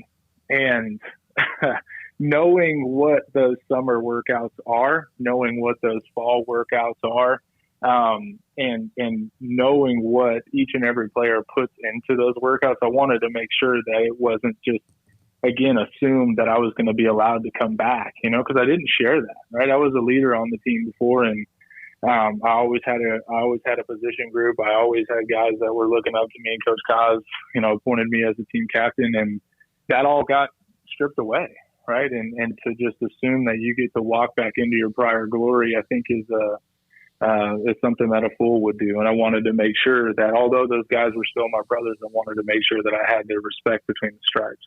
Trevor, you mentioned him there, but I love to ask guys who played during that era about their experiences with Kaz, and everybody, it's so much more than football with Kaz Kazadi and their relationships there. Was that way with you as well? Absolutely. Coach Kaz is one of the most influential people in my life. I mean, we joke about it all the time, right? Because it was hell. I mean, we weren't whipping people's butts in the fourth quarter because we were not physically in shape, right? I mean, you'd look across from somebody and they would just be depleted, and you'd feel like you were just, you had just run your second 100-yard sprint. You're ready to go. And that was not only physical preparation, but that was mental preparation from Coach Kaz and his staff. And I can't say enough good about Coach Kaz. I haven't spoken to him in, I don't know, probably 2 years. But, what he ingrained and instilled in us as young men, or as pups, as he would have called us, is gonna help me raise my son. Those are things that just don't leave you. Wow. I can remember we were doing our show. I want to say it was on signing. It was like signing day, and it was like right at the beginning.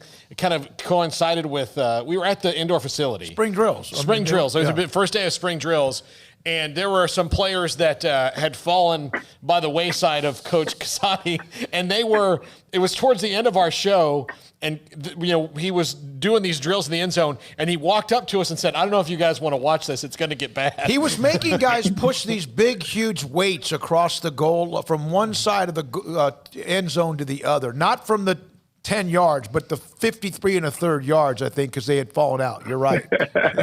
Yeah. Those are called plate pushes. Okay. Or throw-up pushers. Is that right? There you go. Orion Stewart was one of the players. Well, that's not a surprise. Yeah, Orion Stewart was one of the players, and he was doing it. And I asked Coach, so what is this? I mean, is this discipline? He's like, yeah, Orion's not been eating breakfast. And then he goes, are you going to eat breakfast? And Orion's like, yes, damn it, yes, I'm going to eat breakfast, please. So we can throw it up. Yeah. Trevor, if you had to run through a wall, and one wall was Art Briles, another wall was Phil Bennett, and the other wall was Kaz Kazadi, in what order would you run through the wall? Man, that's a loaded question. Trying to get him in trouble. I'm going to send this to Kaz. Go ahead. Yeah.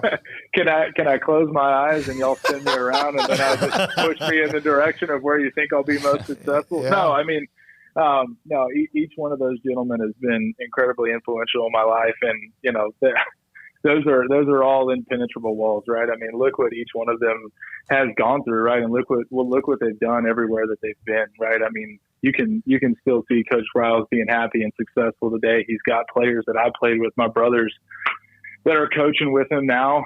You see Coach Bennett living his life. He's got a grandbaby, got another one on the way. And then you look at Coach Kaz, and he's spreading his wealth of knowledge and passion for molding young men across the country. And I am incredibly proud and blessed to be able to say that I had those men in my life. And, if we had to pick a last wall to run through, it's going to be Kaz, but especially if he's got his boxing gloves on. It's a treacherous sight. Yeah, I can imagine. Trevor Clemens Valdez, our guest on Sic'em365 Radio. So, Trevor, you came and you played a little bit as a true freshman, ended up redshirting your second year at Baylor. But that true freshman season, 2011, that's the RG3 Heisman run. That's the season that kind of set everything up for the following years. What was that like to be a part of and be surrounded by as a true freshman? Man, it was great.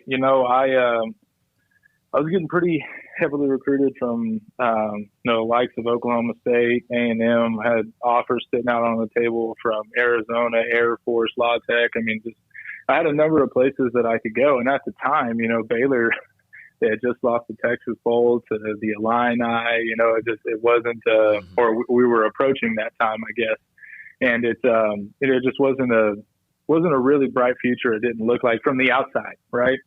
Robert and I, our families are friends, and we both went to the same high school. And I was actually out at track practice one day, and I had a missed call from Robert, and I called him back, and he said, "Hey man, I understand that we're recruiting you right now, and I just wanted to have a quick conversation with you about my thoughts about Baylor." And he didn't say a lot, but what he did say before he ended the conversation was, if you want to win championships, you'll come play at Baylor University. And that was basically the end of the conversation. And obviously it was planned out because Coach Acuff called me later on that evening, and I sat there and, I thought about it, and in that moment, it overcame me. I was like, yeah, I'm going to commit to Baylor University. So, to have Robert foreshadow that for me when I was a freaking 19-year-old pimply back out there trying to throw a shot put as far as I could, for him to tell me, you want to win championships, you're going to come to Baylor University.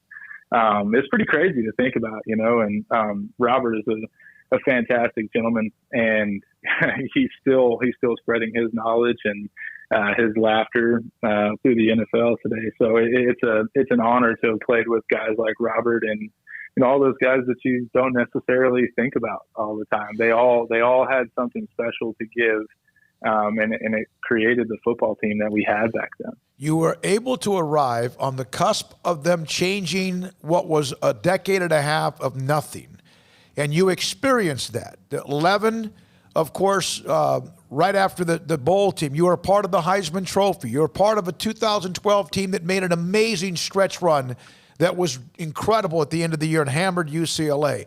Back-to-back Big 12 titles. 15 was derailed because of the Seth Russell injury, right? And then also Jarrett Stidham. That was a national championship caliber team. What was that like to watch them rise to that level and be a part of it? You're giving me goosebumps here, quite honestly. Man, it was awesome. I came on to campus not really knowing what to expect except for we're going to play football, right? And in that first spring training with Coach Kaz, I was obviously the youngest guy there by far, right? And not just in terms of age, but in terms of maturity as to what to expect from a college team and program that has the biggest chip on their shoulder, right? Because that's how we walked around. We walked around like everybody was just going to walk over, like everybody thought they were going to walk over the top of us. And we came out like rabid dogs. I mean, from snap one to that final buzzer.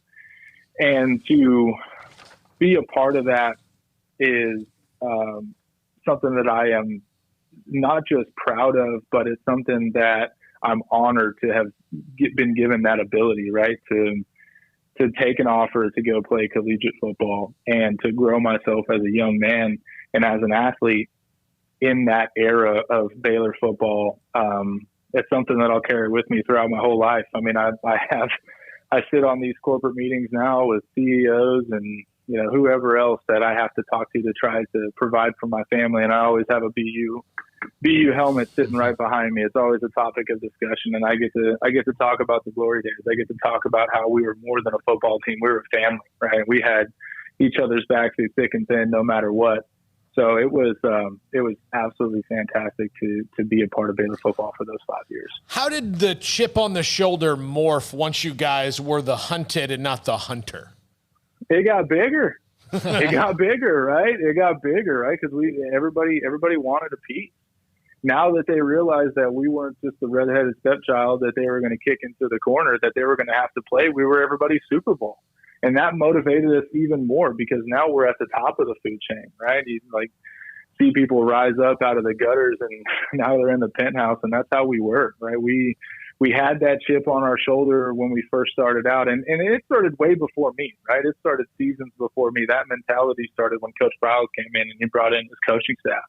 I was just part of the maturation process, right? I was one piece to the puzzle.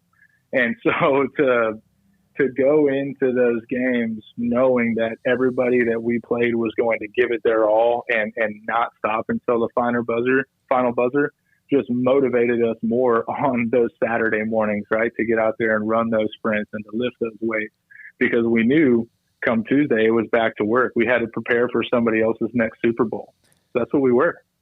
Trevor, this team this year is going through some struggles. Only the one win on the season and 3 games left now at this point. New coach, pandemic, all that kind of stuff is playing into it. But for you guys, when you would go on a little bit of a skid or you would lose a game, how would you as a team respond to that? And who are the guys maybe in the locker room player-wise that kind of would rally the troops or would say something when something needed to be said? Yeah, it's you've heard it before, right? Everybody's using this word now. It's an unprecedented time that these guys are in. if I could say anything to them, man, it's just keep bonding with your brothers, right? You got a new coach, you got a new coaching staff, and you've got some new challenges that haven't been presented to anybody ever, right, in modern sports history. And they're trying to come together as not just a unit, but as a family, right? Not just a team, but as a family. And it's hard to do that when you don't get the time in the spring, you don't get the full fall camp, you've got a new coaching staff. So, my words to them is to just keep your nose to the grindstone and know that if you're busting your hump every single day, giving it all you got every single day toward your work in the locker room, your work on the field, your work in the classroom, and to making sure that, you've got your at-home stuff squared away, then good things are going to happen. But, we were pretty fortunate in that we didn't lose a whole lot of football games when I played. Now, that being said, those games that we did lose, I don't think it was ever one specific person that kind of stepped up and said, hey, we got to change something, right? Because everybody knew, from the 120th guy to the starting quarterback, everybody knew that losing was unacceptable, right? And everybody knew what they did right or wrong that created that loss. And we worked feverishly and tirelessly to change and to fix those mistakes, right? We did not accept a loss as a loss. We used it as a learning, right? We took that, we evaluated the tape, we sat back down, we had some, mental focus conversations. And by the time we got to that shoulder pad or that helmet and jersey practice on Thursday after a loss, you could see that the temperament had completely changed and we were ready to go back out there and light into somebody. I want everyone to understand, young Jack and Armstrong, remember 61-58, Baylor shocking, comes back from down 58, whatever it was. What everyone everyone thinks about the kick by Callahan, whoever scored, was it Corey Coleman, and then Antoine Goodley. The biggest part of the comeback was TCU took the lead 58-37, and they kicked off, and Trevor Clemens Valdez ran it back 10 yards to the TCU 45, and that was the play of the game. Hey, if you go back and watch that tape, this is actually hilarious to start bringing this up. I just got the new iPhone. Not that I'm a spoiled kid or anything, but we got the new baby. We got to have some pictures, right? So I was going back through the videos and the pictures that were important to keep them. And I ran across that tape and I rewatched it a couple times. Not throwing my buddy under the bus here, but if Jordan Furbacher just turns around and tries to pick up a block, your boy's probably springing that for 20. I'm letting y'all know right now.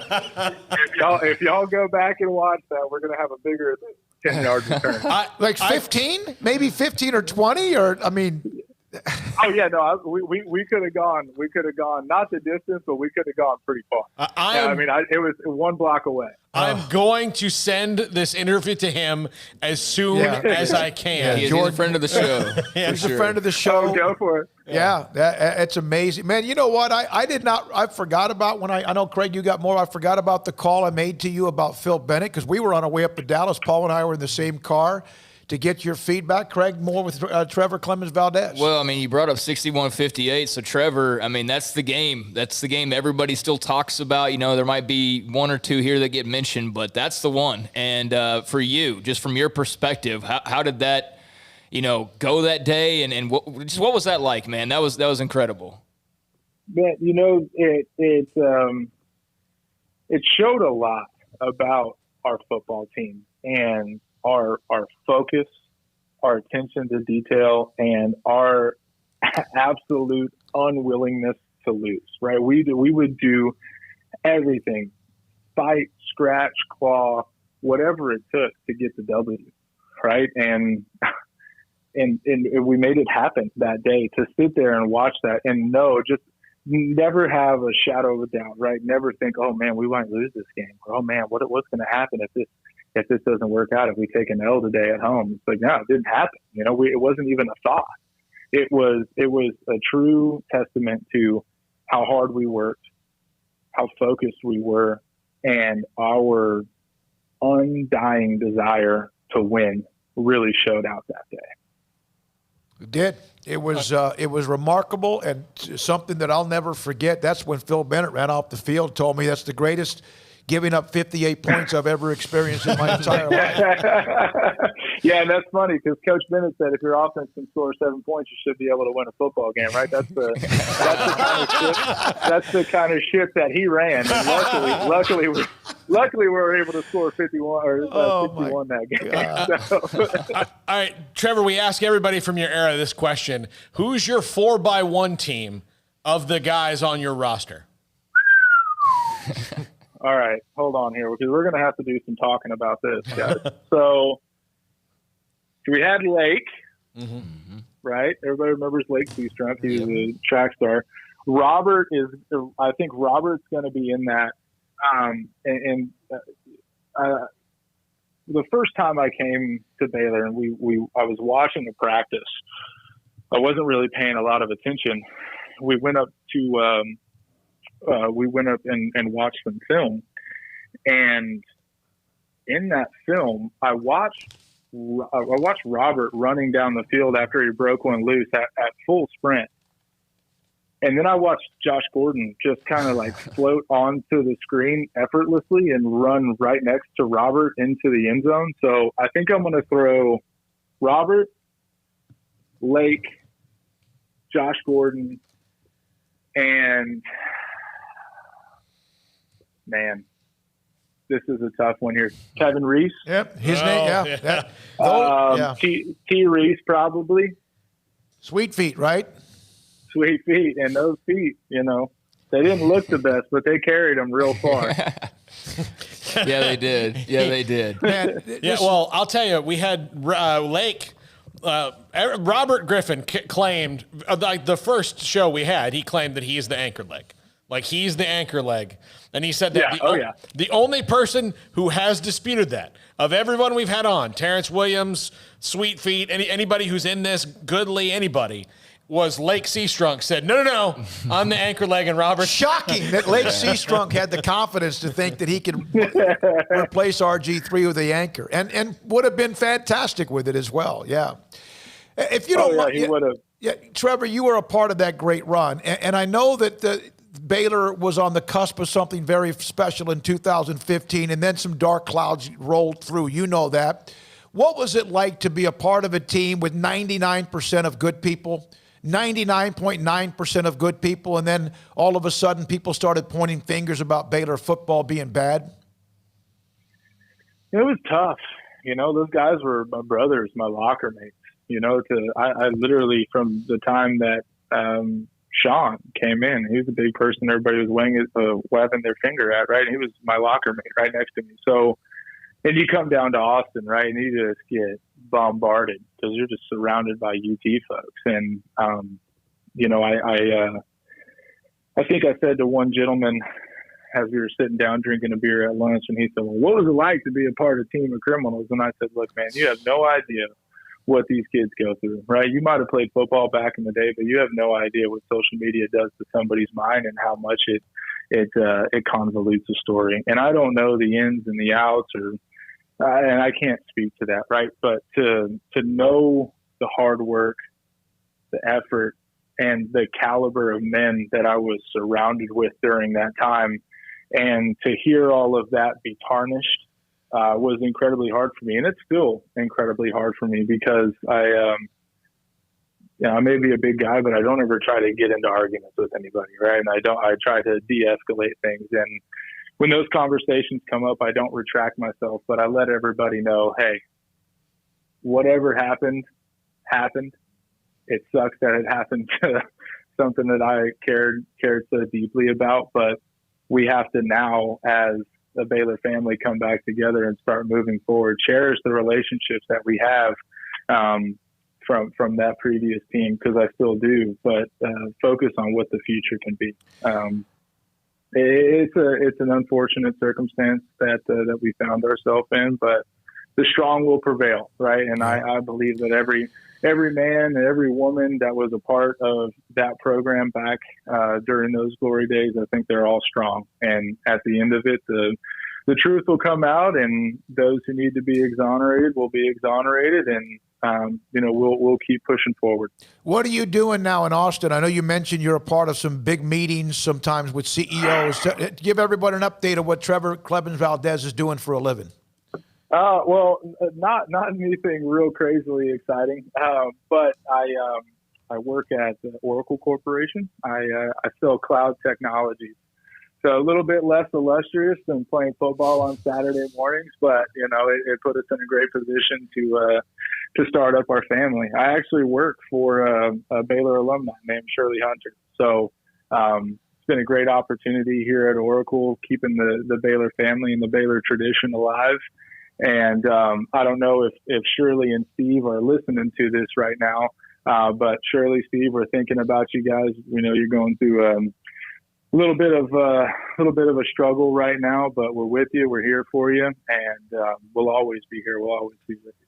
Trevor, it's great to have you, man. We spent much more time than I told you we would, but my goodness, this interview exploded after the 10-yard kick return story. Yeah, I mean, well, and so many great insight in so many ways. Thank you very much, and God bless and good luck.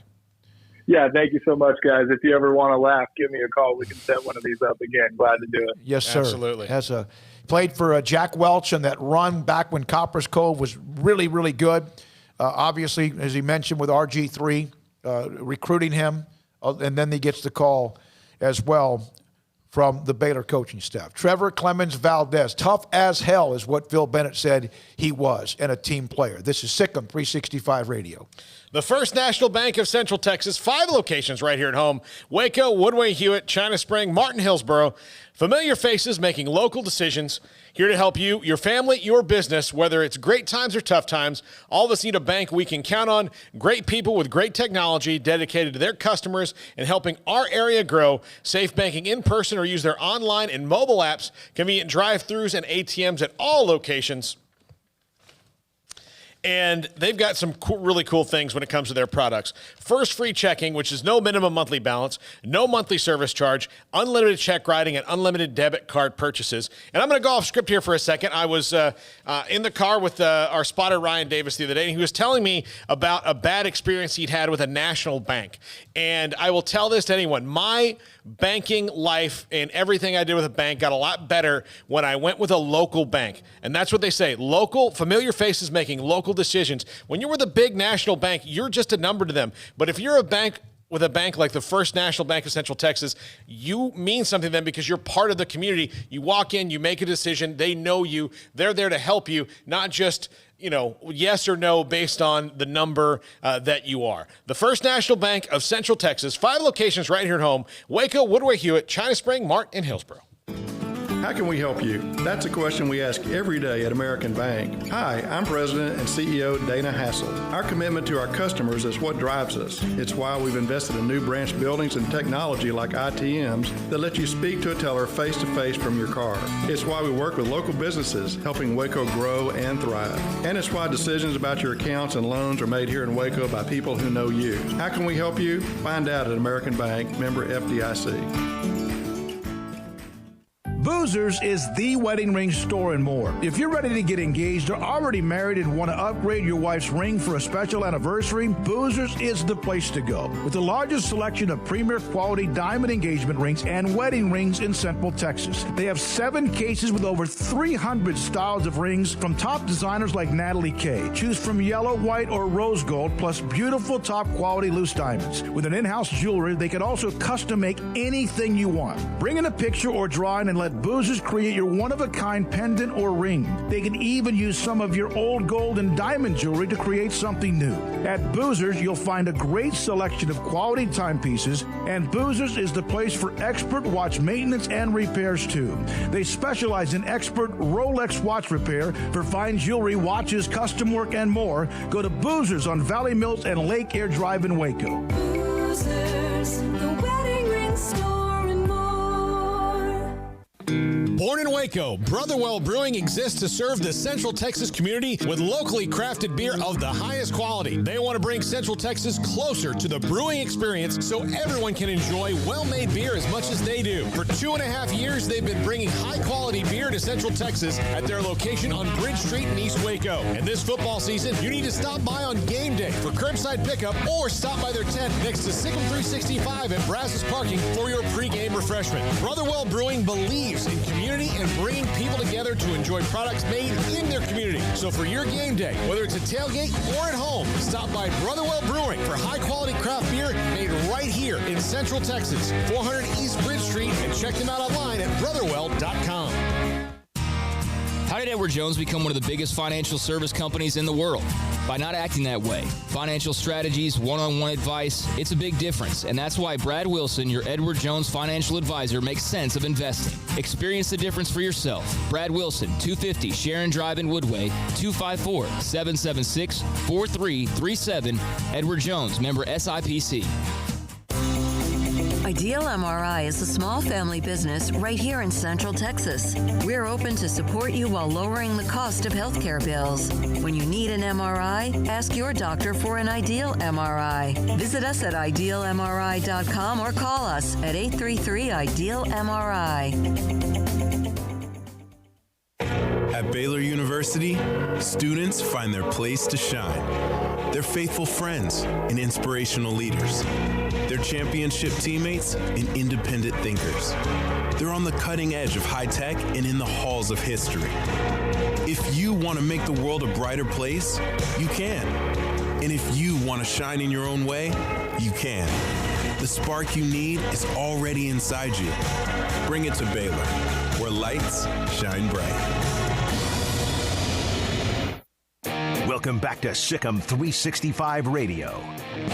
The Sic'em365 Radio app is sponsored by Alan Samuels Dodge Chrysler Jeep Ram Fiat in Waco. Your friend in the car business at Loop 340 and east of 84. Come by. Let's be friends. All right, a couple of things to get to. Craig, go ahead and share the tweet you just put up, if you don't mind, just 20 minutes ago or so. No game this week, but some tremendous insight the last couple of days from former players like Patrick Lawrence, Jordan Williams, and Trevor Clemens-Valdez, plus former DC Phil Bennett. Really enjoyed hearing their stories and takes. It's been amazing. We've heard so many different insights on it, and Craig put that up, and he's right. Jordan Williams with what he was a part of, Patrick Lawrence yesterday trying to get feedback from guys that went through the 1-11, a coaching transition, and eventually where it ended up. And then Trevor Clemens-Valdez, he's always kind of been a quiet guy. Boy, he was great. Appreciate his time as well. And, of course, with Phil Bennett, that's always radio gold. So who can try to summarize for me yesterday's media session in Austin with UT head football coach Tom Herman, who has, of course, turned that thing around with 3 consecutive wins to get to 5-2. And if they win out, I think they can win or they can be in the conference championship game because of who they have left and who's in front of them. So what is the story down there other than the fact UT should never lose because they're the greatest football program and invented football? But what is the actual complaint, or what are some of the things that people are saying? Obviously, when they lost to Oklahoma, that didn't do any good. Then TCU, of course, as well, was another loss. What's the problem down there? You guys know? Armstrong, you follow UT. I don't know. I really have no. I mean, the problem's always been is there's not like they have a bad quarterback, or it's entitlement. It's they're overrated. It's their talent is overrated because there's kind of a common occurrence where yes these outlets rate all of these players, but it just so happens when Texas gets a player, that player more often than not is suddenly rated higher like days later because they just saw the tape, and now that he's committed to Texas, there's like an automatic bump. And that's not across the board always the case, but that's the case more often than not, and certainly more than it is for other programs. I think their talent's overrated because those guys commit to Texas and suddenly they're better players because of where they're going rather than who they actually are. So you overrate their classes, and all of a sudden there's this expectation for them to have way more talent than they actually do have. Tom Herman's an okay coach. He's done nothing X's and O's wise. It makes you think that he's going to be like the next Urban Meyer, even though that's what he was proclaimed to be from the moment he stepped foot in Austin. And it's the same thing. So, it's just they're they're an average football team. I mean, that's basically what it is. To me, also, like, it's poor identification of matching talent for what you do. A fit. A fit. And that started back with Mack Brown. Mack Brown, I think what got Mack Brown kind of out of whack is when Texas was the thing. When they were winning Big 12 titles and they were national championship contenders, they could just say, do you want to go to Texas as a top 10 prospect? And those guys would probably say yes. I mean, they just kind of had a lock on them. But then a lot of those guys didn't fit what they did. They were just they were just good players. And we've seen a lot. Like, look, I'll just give you, this isn't a Mack Brown guy. This is a recent guy. Shane Buechele's had much more success outside of Texas than he did at Texas because he was a fit at SMU. He was not a fit at Texas. So they've got a problem with finding guys that fit what they do. And part of the reason they have a problem with finding guys that fit what they do is very narrow. They're not really creative on offense. They're not really creative on defense. So they don't have a lot of flexibility in what they do. Tom Herman's offensive vision is here. And the defense is what it is, and they've got some really athletic guys, Osai and Overshown. But see, what happens is they go through coordinators like they do sometimes, long snappers. And they disrespect whoever's there because it's not perfect, and they bring somebody else in and then pay him extra, plus somebody else moves on. What about some of their coaches that move on elsewhere, and how successful are they, and they take Charlie Strong out of that equation?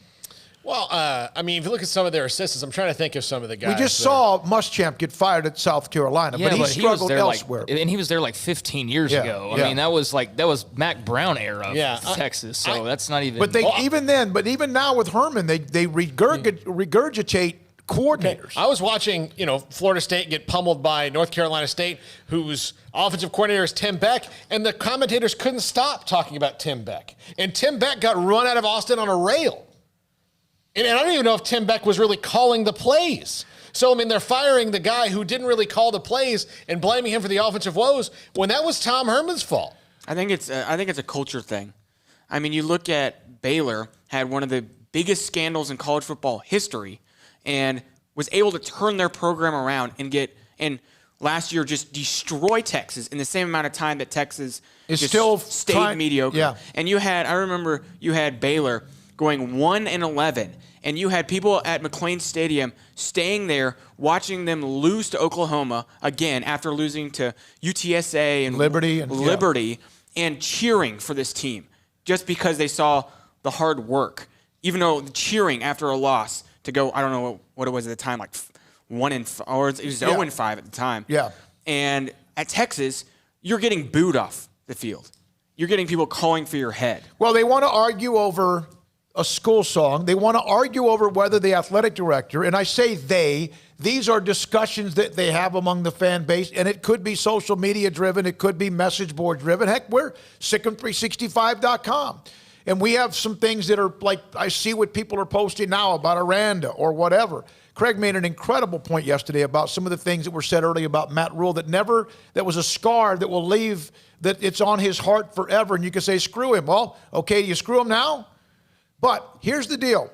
There's even arguments about whether or not the athletic director is tweeting enough about the football team when they had this skirmish or this turmoil about the school song. They've kind of been able to get through the school song. It's interesting that they were able to sing the school song after they played Baylor, but it was after a win. And you wonder if that didn't help. We won the game. Let's act like we're all happy, happy, joy, joy. Maybe, I don't know. It's almost as if athletic director shouldn't be on Twitter. And neither is, and that's what Mack Rhodes is famous for not being, thank God. And then, now, they don't tweet enough about the football team. So today, guess what Del Conte did? He tweeted about after a bye week and after a 3-game winning streak and getting ready for Kansas and hook 'em. Yeah, so is that going to satisfy everybody's itch until they lose again? Who cares if it does or not? I don't give a damn what Tom Texas Herman fans think. Yesterday spent 5 minutes at his press conference discussing how recruiting is being hurt by stupid things that people want to argue about.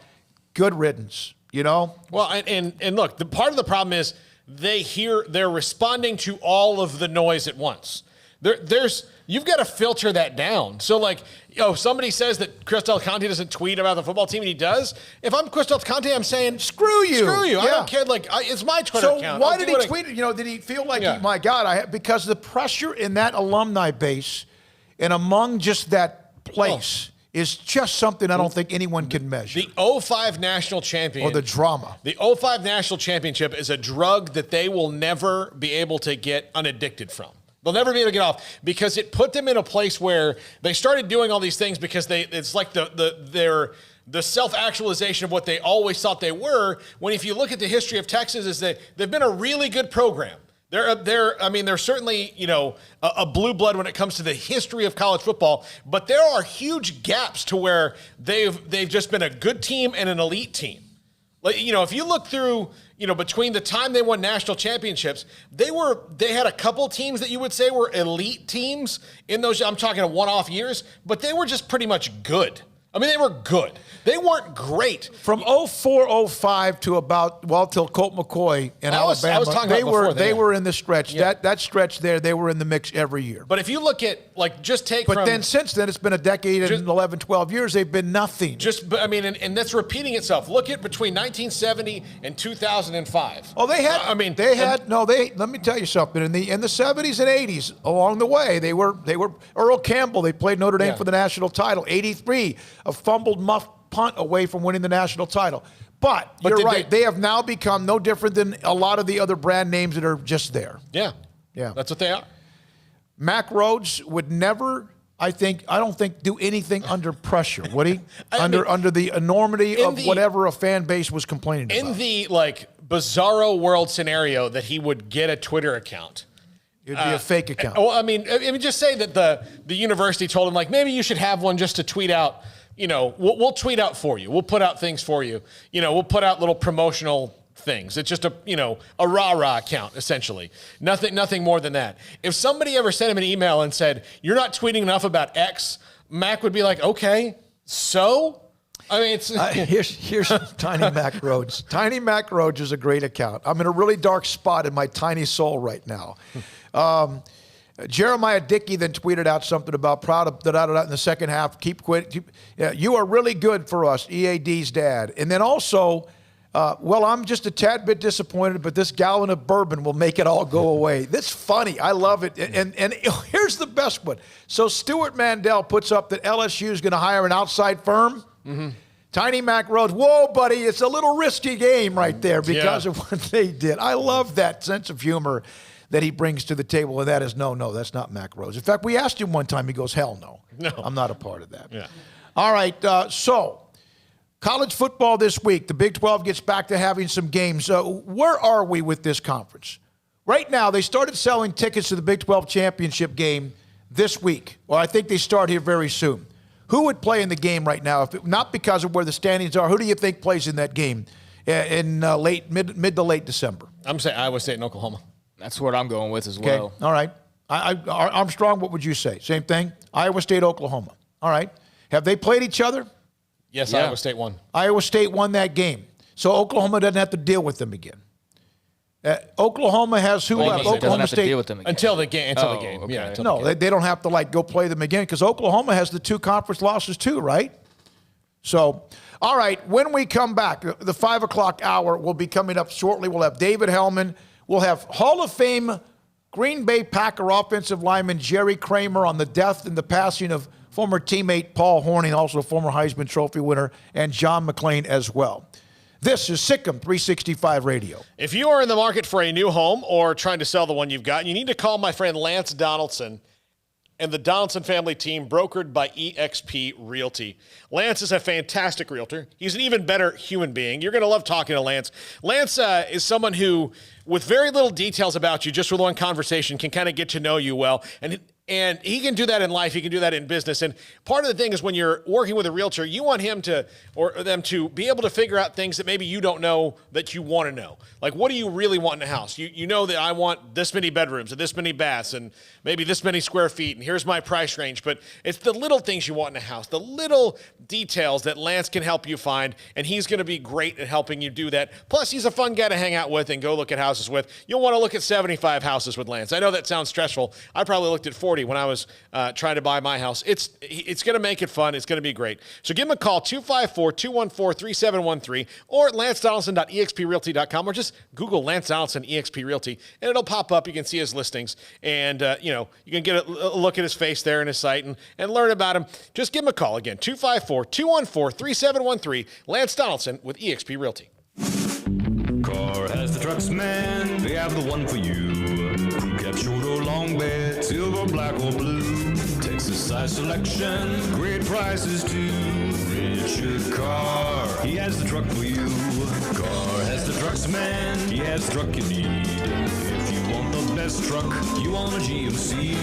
Texas size selection, great prices too.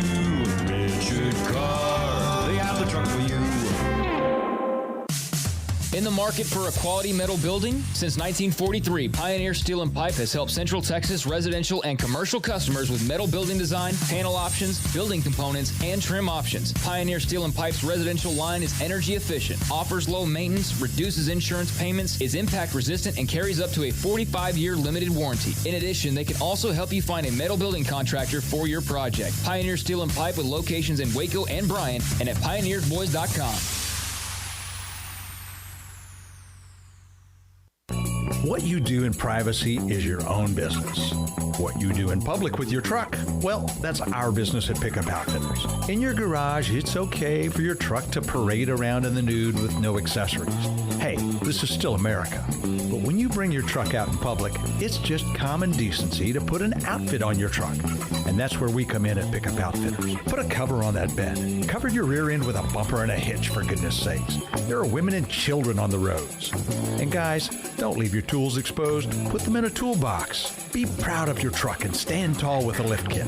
Or improve your truck's posture with a leveling kit. Add some class to your pickup with new wheels and tires. Or dress up for a date with your new RV or boat with a fifth wheel or a receiver hitch. At Pickup Outfitters, we're dedicating to making the roads decent for all Central Texans. So when taking your truck out in public, remember your manners and accessorize it properly with an outfit from Pickup Outfitters. 220 Lake Air Drive in Waco. A group of over 30 physicians in Central Texas became frustrated seeing patients fail at losing weight themselves. They opened Muscle-Wise Nutrition. We've seen too many patients suffer from complications of obesity. Patients who have tried countless do-it-yourself diets, which often results in 25% of the weight they lose coming from muscle breakdown and muscle loss. We needed another approach, so we opened Muscle-Wise Nutrition. This is a coach-managed diet program to lose substantial weight, targeting fat while sparing muscle. Dieters are seen weekly by a coach who performs detailed body composition analysis. Please email us at Sic'em365 at MuscleWiseNutrition.com, and one of our coaches will contact you promptly to get you set up for our free educational seminars. Lose weight by losing fat and sparing muscle. Start Muscle-Wise today. Contact us at Sic'em365 at MuscleWiseNutrition.com. Parenting is full of surprises. You never know what to expect. So after our son was born, I called my Texas Farm Bureau insurance agent to set up a life insurance policy in case something happened to me. Sawyer is now 2. And we'll soon have a sister. There's no one else I would trust with protecting my family. Stop by and see our agents at one of our 3 McLennan County locations. Coverage and discounts are subject to qualifications and policy terms and may vary by situation. Stepping into the boots of a U.S. Army officer can add confidence and leadership skills to your son or daughter's career path. See all the things they can achieve in our boots at GoArmy.com. U.S. Army Waco Recruiting Company, 254-598-8131 or 254-776-1543. Welcome back to Sic'em365 Radio. Are you a Sic'em365 superfan? Then try out our premium subscriptions at Sic'em365.com. Couple of notes to wrap up this 4 o'clock hour. We have David Hellman, Jerry Kramer, John McClain in the 5 o'clock hour. Jesse Newell put up today, Kansas football will not have fans in the stands for its last 2 home games. That's from Chancellor Doug Garrod. Announced. That's not just that's an official announcement. Just to get that they wouldn't show up anyway. Oh, Paul. They play Texas this week, I think. Is that a home game? I believe it is. Mm-hmm. And so, yeah, But they're not going to have fans in the stands the last 2 home games. Yeah, you could go bump with that. So that's it. And again, there's a lot of things that are kind of going out there. Here's one quick note from Jeff Goodman on Greg Marshall resigning at Wichita State. Jeff Goodman, one Division I head coach on Greg Marshall's settlement. What a crock of blank. This guy's treated kids, assistants like that for decades, walks away with $8 million. Wow, what a messed up system. Just like firing and buying out Will Muschamp for $13 million, yet you're asking people to furlough without getting paid. Mm-hmm. Here's from David Sandhop in a response to that. Says the coach who will go 29-33 over the next 2 years and receive a check for $8 million when fired. Yes, the system is messed up. When we come back, we'll hear from David Hellman on the Cowboys back to work this week. The Vikings, who won last night, how about that? They get a Monday night game, and they have a short week. Cowboys and Vikings coming up. David Hellman, Jerry Kramer, John McClain, SicEm365 Radio. Now get employee pricing for all on new Jeeps from Allen Samuels. Just in time for the holidays, Grand Cherokee Limited has 0% for 84 months and no payments for 90 days. Or pick a cool Jeep Compass or the rugged Jeep Renegade Subcompact. Take your pick because both feature employee pricing for all. 0% for 72 and no payments for 90 days. It's the Black Friday sales event at Allen Samuels, your friend in the car business. With so many companies and policies out there, it gets so confusing shopping for insurance, and I never know if I'm getting the policy that's right for me. Luckily, I met the team at the Niche Group Insurance Agency. With the Niche Group, you can go to one company and get access to coverage options from many insurance carriers, and you get to speak to a real person about your specific coverage needs. With the Niche Group, I know I'm getting the right coverage at the right price. If you need insurance, talk to the experts at the Niche Group at 1-800-258-8302. Don Humidor, your home with a 48-foot walk-in humidor with the elite cigar brands from around the world, including the #1 cigar of the year, Aging Room Cuatro Nicaragua. Plus, they have the great brands like Macanudo and Artur Fuente, Rocky Patel, Aston, and so much more. CBD, great for sore muscles, aches and pains, sleep, Vita Dreams, and anxiety, mild depression, general health and wellness. Their staff very knowledgeable on the subject. If anyone is curious about CBD, ask Carol and Ashley. Don Humidor in the Townwest Shopping Center off Valley Mills in Waco. Texas board-certified personal injury trial lawyer and Baylor alum David Willis and Baylor alum Parker Willis are ready to help if you or a loved one has been wrongfully injured in an auto accident, SUV rollover, industrial accident, 18-wheeler crash, or were seriously injured by a defective product or recall drug. Call them for a confidential and free case consultation at 1-800-GOT-HURT or visit them at texastriallawyer.com. Principal office located in Houston, Texas.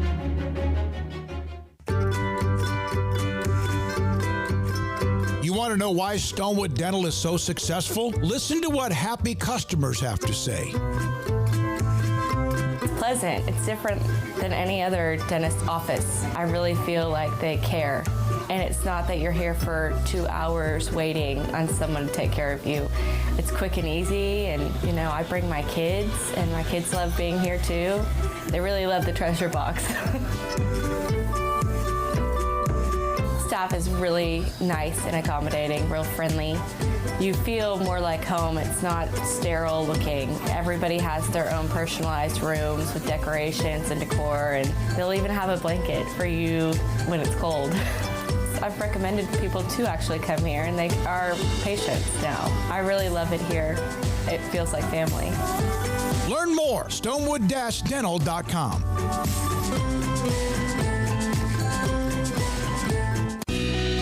Camille Johnson Realtors guide you seamlessly through the process of buying your dream home or selling your current one. Commercial, farm and ranch, or residential, Camille Johnson Realtors can smoothly and successfully lead you through any transaction. With a team of 28 experienced agents who are excited about serving you, Camille Johnson Realtors services the entire greater Waco area. If you're in the market to buy or sell, contact Camille Johnson Realtors, 104 Midway Center in Woodway, or find them online at www.camillejohnson.com. Camille Johnson Realtors, elegant, charming, warm. Welcome home. Welcome back to SicEm365 Radio. It's time for our weekly segment with David Hellman of DallasCowboys.com. Sliding.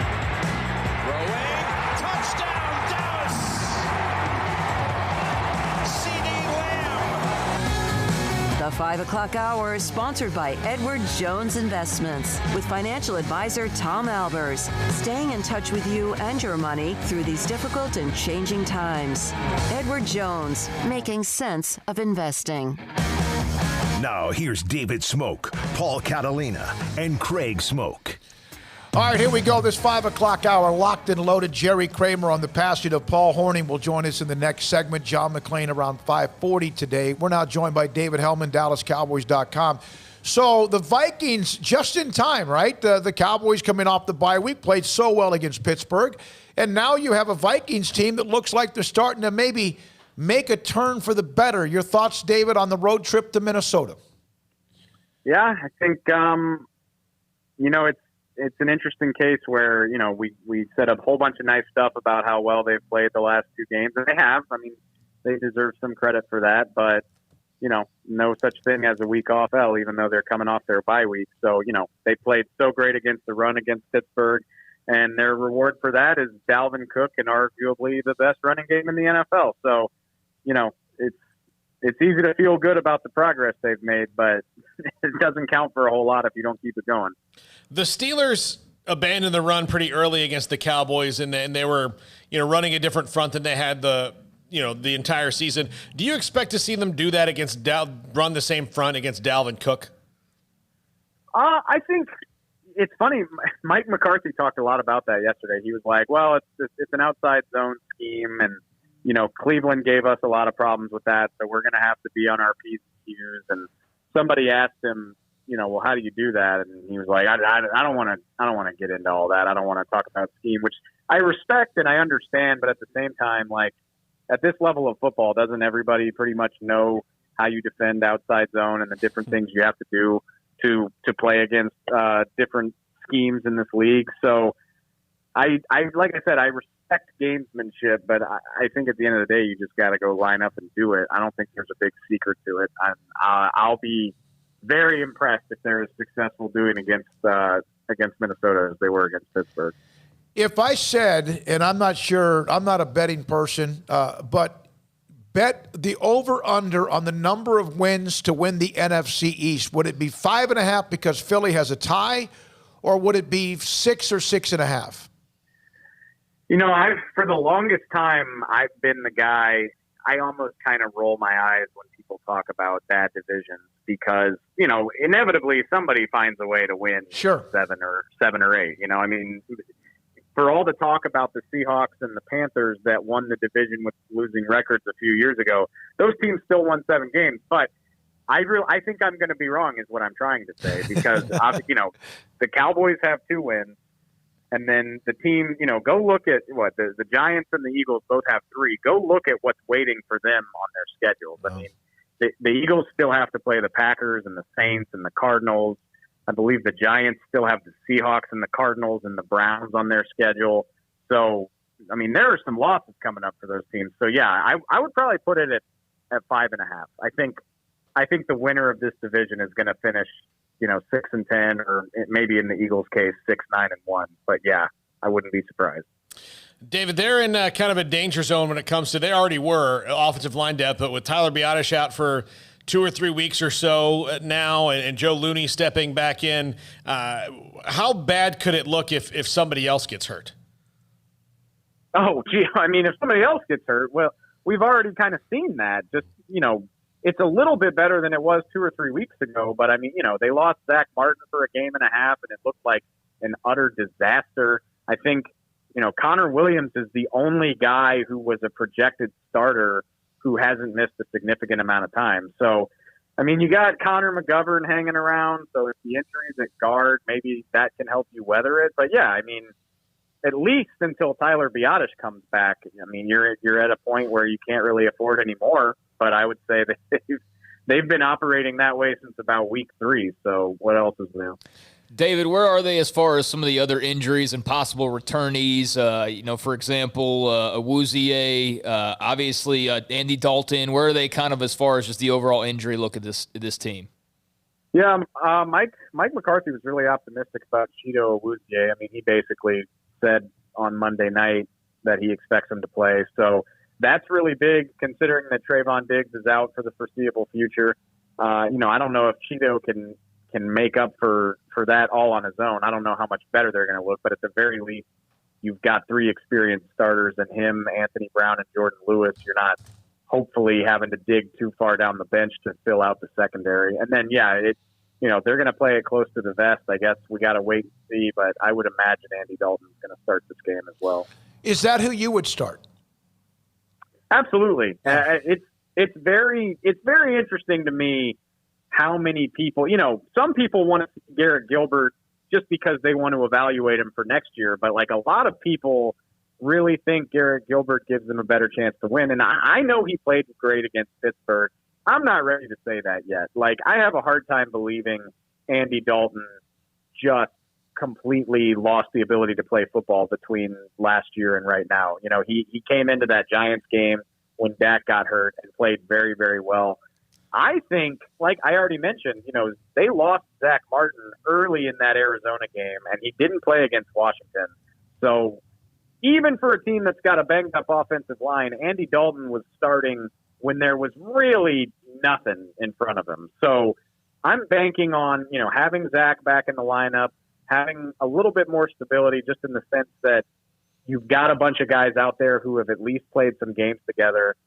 I think Andy's going to look a decent bit better this time around than he did the first time. And you know what? If he doesn't, you still got plenty more games to play, and you can put Garrett Gilbert in there later if you want to.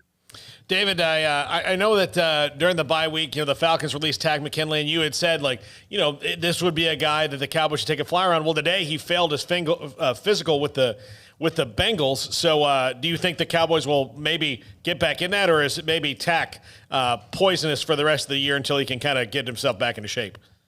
Well, the thing I think the Cowboys already answered that question for me because the Cowboys are ahead of the Bengals in the waiver order. I mean, the Cowboys were number 3 when Takk became available. So if they had wanted him, they could have put a claim on him and gotten him. So that tells me they were already scared off. And I said I would give it a look, but you add a failed physical to, the fact that his exit from Atlanta was not very smooth. And I think maybe the Cowboys just don't think it's worth the headache. Like I said, if they thought it was, I think they would have already tried to claim him the first time. David, I saw Mike Fisher throw this out there. Thoughts on DeAndre Baker? See anything potentially happening there or any interest on the part of the Cowboys? Yeah, that one's really intriguing. Again, first round, he was only drafted last year. So you're talking about a first-round pick from last year. Struggled as a rookie, but that's pretty normal for a cornerback. And the details of his offseason are really wild, really, really wild. Right. I encourage anybody to go read the police report. But if it was all dropped and it was, I'm just not sure. I'm not sure how much of a downside there is.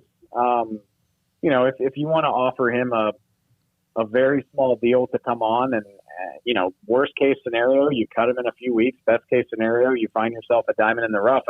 The Cowboys have done these sorts of things for a long time. Rolando McClain comes to mind. He had so many off-field issues, a former top 10 pick for the Raiders who just couldn't ever tap into that talent. And granted, it didn't work out great here in Dallas, but they got a season and a half of really good play out of him. So, as long as everything checks out off the field, I feel like it's always worth it, especially when there's such little downside. So, I don't know if that means that they'll do it, but I definitely think it's worth taking a look at. Yeah, DeAndre Baker's story is weird, David. I can't even imagine. You think? I can't even imagine the effort you'd put forth into being someone who, if all the details are 100% true of why this case got dropped, of an attorney in South Florida, which is a sunny place for shady people, trying to extort not only him, but Quentin Dunbar, and saying, here's what we're going to do. We're going to frame 2 NFL players for a robbery that have never met before, and this is going to work out fine. The amount of scheming you'd have to do to try to make that work in your own head, to me, is bizarre.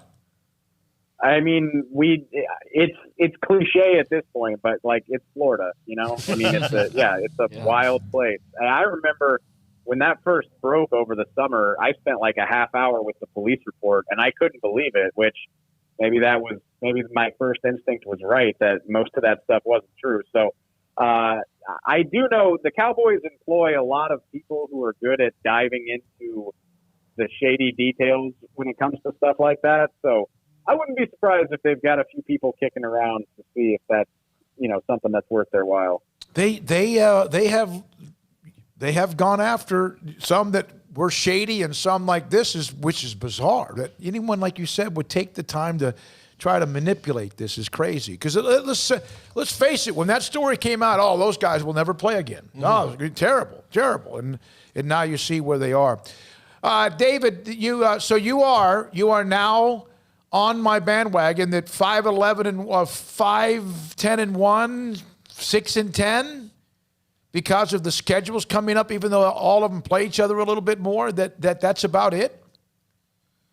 I mean, barring something insane, I guess if Carson Wentz really gets his act together and starts playing like the guy who almost won the MVP, maybe the Eagles could make a run. Or, we haven't seen the Cowboys in 2 weeks. Maybe, like I said, if Andy Dalton really puts it together and plays like the Pro Bowler that he used to be, maybe. The Cowboys have a really manageable schedule. The Cowboys get to play the entire East one more time, so that's 3 winnable games right there. And then a very injured 49er team. And this Minnesota team is on a roll right now, but they're 4-5. So clearly they have the capacity to lose ball games.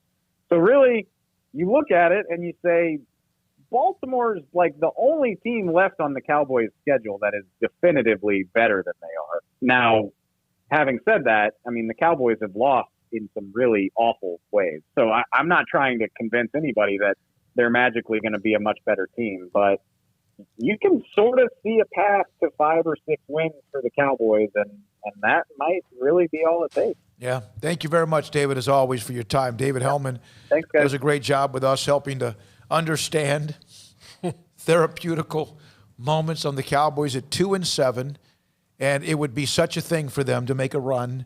And most of the fan base, when I hear or get, just keep losing. But you know what? You never know. It's like Baylor. You never know what though. You never know when you might make the playoffs. This team does that just delay? I know what you're saying. This team's not going on a run. So I think most people would rather them have the draft pick and the excitement that comes with that than watch a team limp their way to a division title that no one cares about outside of like a handful of people, and then very likely get beaten in the first outing that they're out there. So, typically I'd be with you and like win what you can win, but I think this is just a year where you're on to the next one already almost in some ways. Paul, you are a Cowboys fan. Craig and I surely are not. I don't here's the thing. If you're going to make the playoffs, I want you to have a legit chance to win it. Yeah. So I'm not someone who pumps sunshine or I'm also, me, I'm not a person who believes that good things happen just because you want them to. I'm telling you right now, what is Washington? They're 3-6. Yeah. If they were to go on a run and win 5 or 6 games and win the division, I would be thrilled with that. Yeah, they're not. But see, here's what's going to happen. So it's been so few and far between. Whoever from the NFC East falls ass backwards into the playoffs is going to lose in the first round. So to me, you don't know that.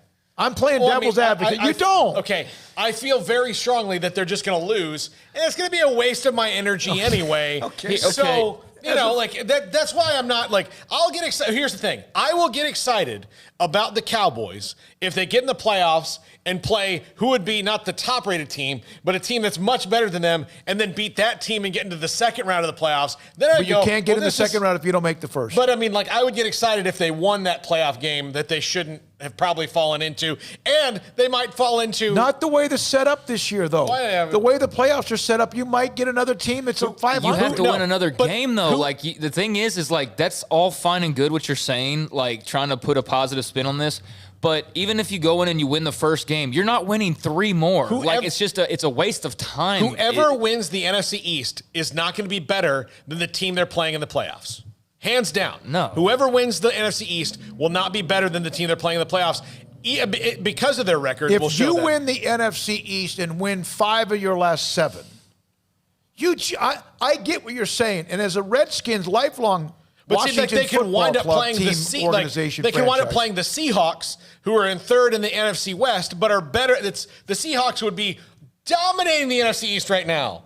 They'd be thrilled. They would love it if you just said, hey, we'll trade you Washington for Seattle right now. And Seattle would be like, I'd love to take that schedule. Let's go. I don't have to play. You never know. So, but you do, though. Like, I know what you're saying, but, like, what does that do for them? What does it do for them to go into the playoffs at well below 500, which they will be, and maybe win a game, and then you go and you lose your second game? But, like, even like miraculously, when you're not winning 4 or 5 games in the playoffs against the teams you would have to play, no, you're right. No, I'm not saying they would. I'm just saying that as few and far between as the team I like somehow still love and will always love them despite the ineptness. If they win a division, I'm going to be happy with that. Yeah, see. That's the difference between the Cowboys and the Washington Cowboys football have team. won a chunk of them. They just haven't been able to do anything out. Yeah. Don't mean anything. And, like, I mean, they do, and I have to always use this caveat. They do. You get a banner that you don't hang. You get a new line in your media guide, and you get a playoff spot. And so in that one way, division titles matter. No one out there, I highly doubt most people out there could tell you most of the division champions from last year in the NFL. I highly doubt. And you know what we're seeing again? Now we're seeing some of the teams like the Ravens show a little chink. You know, of course, they played in a hellacious rainstorm. You can remember who was in the playoffs, but you don't remember who was winning division. So, like, even if you got in, you won a playoff game, it does nothing for you. It does nothing to help you for next year. So, like, yeah, the Redskins, it'd be great for them to get the playoffs just to do it because they don't ever do it. But for the Cowboys, when you're regularly in it and it's disappointing, like, I just feel like you'd almost rather just head to the offseason. Get the 8th pick, 5th pick, 7th pick, 3rd pick, whatever. That's when me, we come back, Hall of Famer offensive, 254-339-1122. Text us on it. Hall of Famer Jerry Kramer on the passing of Paul Horney next on SicEm365 Radio. This week at Brotherwell Brewing, just like every week on Thursday night, 7 to 8:30, they got trivia night outdoors with guest hosts, my good friends Julia and Austin Meek, who maybe they'll bring their food wares over, their Pokios. They're absolutely fantastic. Julia and I have done some improv together. She's great. Austin's a great dude as well. They're going to have a good time doing trivia. And Thursday and Friday evening at Po' Boy Place will be there serving their Primo sandwiches and NOLA-style food. Monday to Thursday, 4 to 6 p.m. Friday to Saturday, noon to 3 p.m. And Sunday, all day happy hour, $1 off pints and $3 pitchers at Brotherwell Brewing, 400 East Bridge Street, just down from where we are right now. And, of course, they're the sponsor of our fantasy football show. Some great craft beer there, lots of varieties of craft beer. They've always got something seasonal. They've always got something going on there. Check out more on Facebook and Instagram for Brotherwell Brewing or go online to brotherwell.com.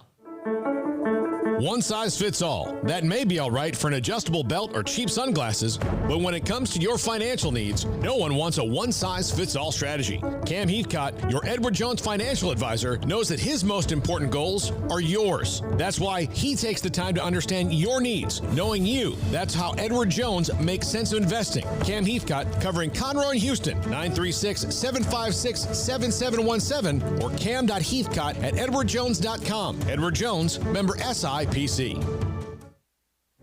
Stepping into a new pair of boots is great, but stepping into the boots of a U.S. Army officer can also add confidence and leadership skills to your son or daughter's career path. There are more than 150 occupational specialties to help them find the best fit for their future. See all the things your son or daughter can achieve in our boots at GoArmy.com.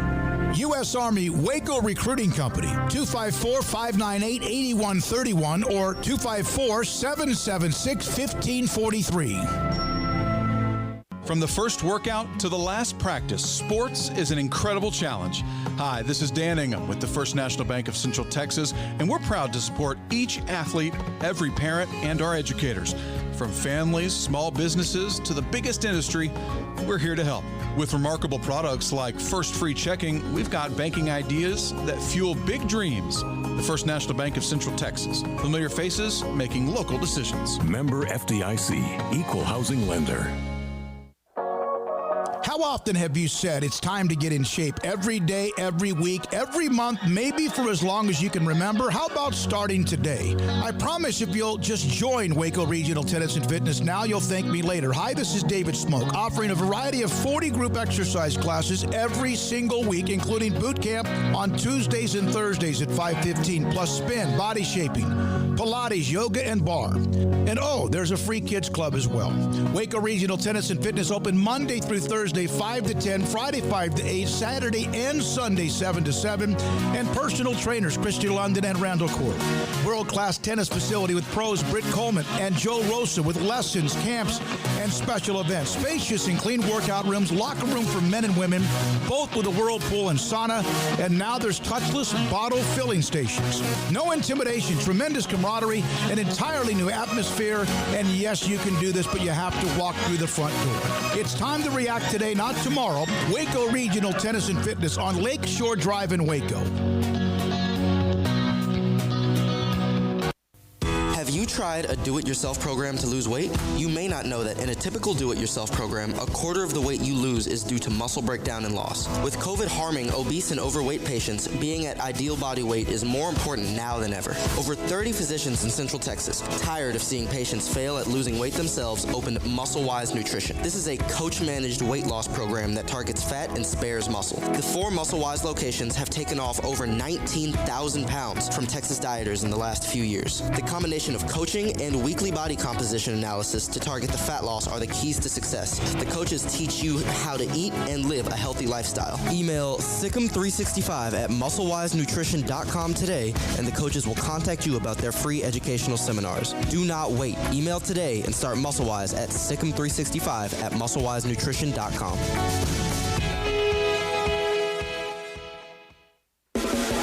Welcome back to SicEm365 Radio. Log on to the Willis Law Firm chat room on SicEm365.com.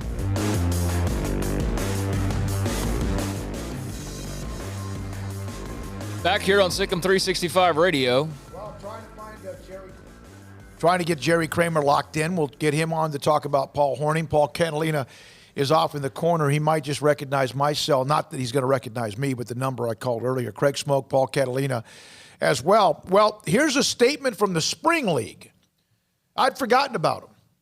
Upon the return of the COVID-19 results from yesterday's testing, the Spring League has concluded it will not be possible to proceed with either of our scheduled Week 4 games. As the cases of coronavirus continue to surge, we believe it's in the best interest of the health and safety of our players, coaches, to conclude the regular season TSL 2020. And that's a league that has already tried to get something going, and they're being shut down. Apparently they started playing. I had no idea. I didn't either. So, no, that's exactly why I read that. I did not know either. So, I thought that they, their first year, they had Johnny Manziel. That was the big pull. And we did a show down there, and it was cool. I mean, it was fine for what it was. It was pretty, well run, but it was definitely, the bottom level for guys trying to get back into the league. And I don't know, they're not really on TV. I don't even know who's in the league anymore at this point. At least that first year there was names. There was Johnny Manziel, and there was 2 or 3. There was a couple of former Baylor guys. I don't have a clue. I couldn't tell you one player in that league right now. And I'm seeing a couple say, "Hey, I had great for the opportunity," but I don't know who they are. Yeah, so I don't know. It seems like it lost a little bit of its buzz. It's good that it's still around, I suppose, but that's not a surprise in any way. And there's going to be more cancellations, and there's going to be more things like that, especially that aren't deemed probably as necessary as they would be under normal circumstances. UIL released the latest 10 names on their website, celebrating 100 years of the UIL in Texas high school football. 100 years, 100 coaches, 10 coaches revealed among the top 100. My good friend, and Craig knows of him as well, Dennis Alexander, who was a part of those incredible Dangerfield teams, including in my opinion, the most dominant team of all time, 83 Dangerfield. I see John Outlaw, the late John Outlaw, who coached at Lufkin. Elmer Red, who coached at Houston for a long time, was from Lufkin. He was a part of that staff a long time ago. Did you watch the Outlaw documentary? I did watch. I don't know if I watched the entire one, But I did watch it. Yeah, it was a good job. That guy. I'm just curious because you knew the guy. If you've watched the documentary on him, had a love-hate relationship with him early, and then all of a sudden, he and I got to be incredible friends, and it was frightening that I had talked to him the day before he passed away after running, and then died of a heart attack that same morning. A couple of others: Ronnie Gage, longtime successful coach Mike Johnston had a great run. I think it was Johnston. I don't know if it was it. Katie or is it Childress? One of those two. So now the NBA draft is tomorrow night. Minnesota has the number 1 pick. Anthony Edwards of Georgia is one of those that is getting a lot of play on the number 1 pick, and or James Wiseman, the 7-footer from Memphis. Yeah, and LaMelo Ball as well. LaMelo Ball could be the 3rd or 4th pick. Yeah. Yay. Love the Ball family. More Ball family. That's really what will get me back into watching the NBA. Not really. At all. But, yeah, I mean, I'm excited to see. I could care less about LaMelo. I'll turn the channel during that. But, it'll be cool to see some of these new names. There's definitely not a buzz to it like there typically is. It feels like just because it's been drug out so long at this point. But, what interest I had in the NBA draft got taken away with the fact that all the potential Baylor guys decided to come back. So we were looking at maybe really having – full-blown draft coverage and seeing where Maceo Teague and Jared Butler and all these guys were going to be to nobody to even consider really for tomorrow night. But, yeah, T-Will's got the number 1 pick. There's a lot of buzz right now about, obviously Chris Paul went to the Suns yesterday, and now there's a lot of buzz on James Harden potentially joining the Brooklyn Nets and teaming up with Kyrie Irving and Kevin Durant. He turned down a $50 million a year deal, a max deal. And now apparently is trying to force a trade, perhaps where they go to Brooklyn. I hope that Tillman Fertitta and the Rockets say, we are the ones in charge of this, not the player. Well, it's the NBA, so they're definitely not the ones in charge. The players are. That's a players' league if there ever was one. And so you see it time and again, guys get pushed up against the wall of not being able to get a trade done, and we see this in the NFL, but it's even more so in the NBA of they just keep complaining and eventually they'll get their way, and it takes a lot less, I think, in the NBA than it does in the NFL to eventually get traded. But that's a big one that's out there right now is James Harden and the Brooklyn Nets to go join with Kyrie and KD. And I don't know how that is 3 guys with horrible attitudes. 3 dudes that have terrible attitudes. And one believes the earth is flat, so he automatically gets deducted another 10 points. Part of the reason that, they have, James Harden hasn't won is because he only sees one way to win a basketball game. That's why. I mean, he hasn't won. Look, James Harden and Kevin Durant were on the same team before, and they didn't win a title. And their attitudes haven't gotten better. Kevin Durant's attitude hasn't gotten better. There's not an athlete in the world with a less sense of humor about himself than Kevin Durant.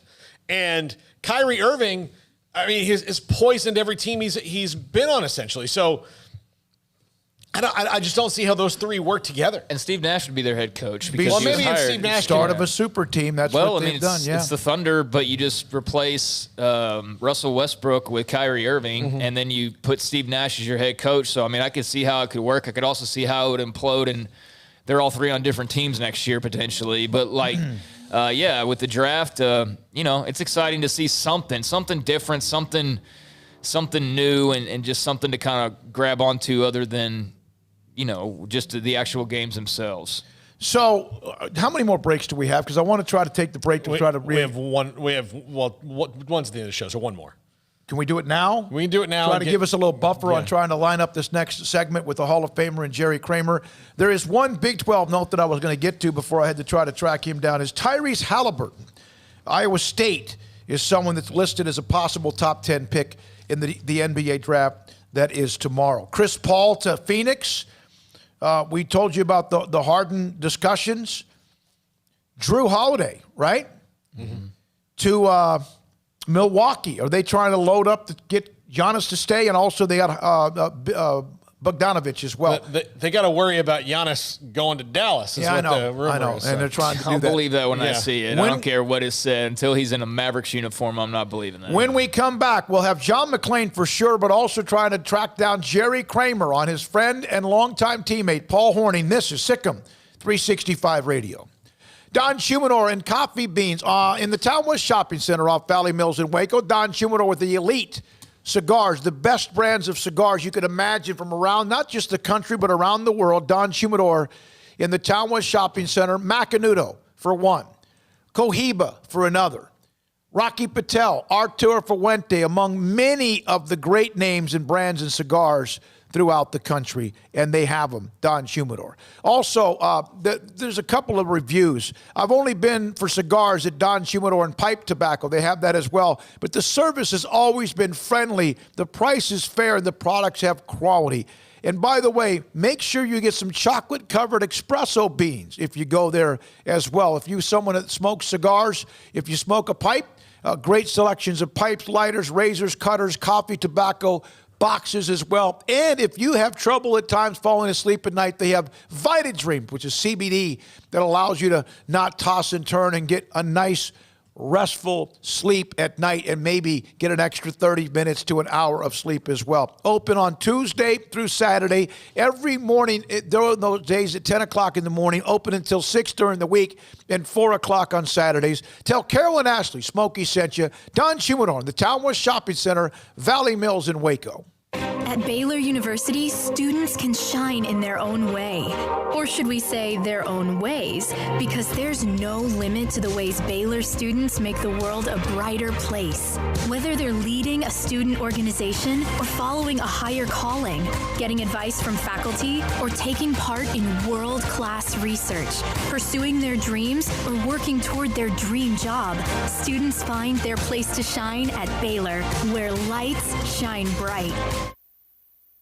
Experience award-winning service and expert advice on Ram at Allen Samuels. We'll make sure your Ram experience is everything you expect and more. Now, during the Black Friday sales event, new 2020 Ram Lone Stars feature employee pricing for all, plus 0% for 84 months or up to $3,750 in values. Get an additional $1,000 if you own a competitive brand. No trade-in required.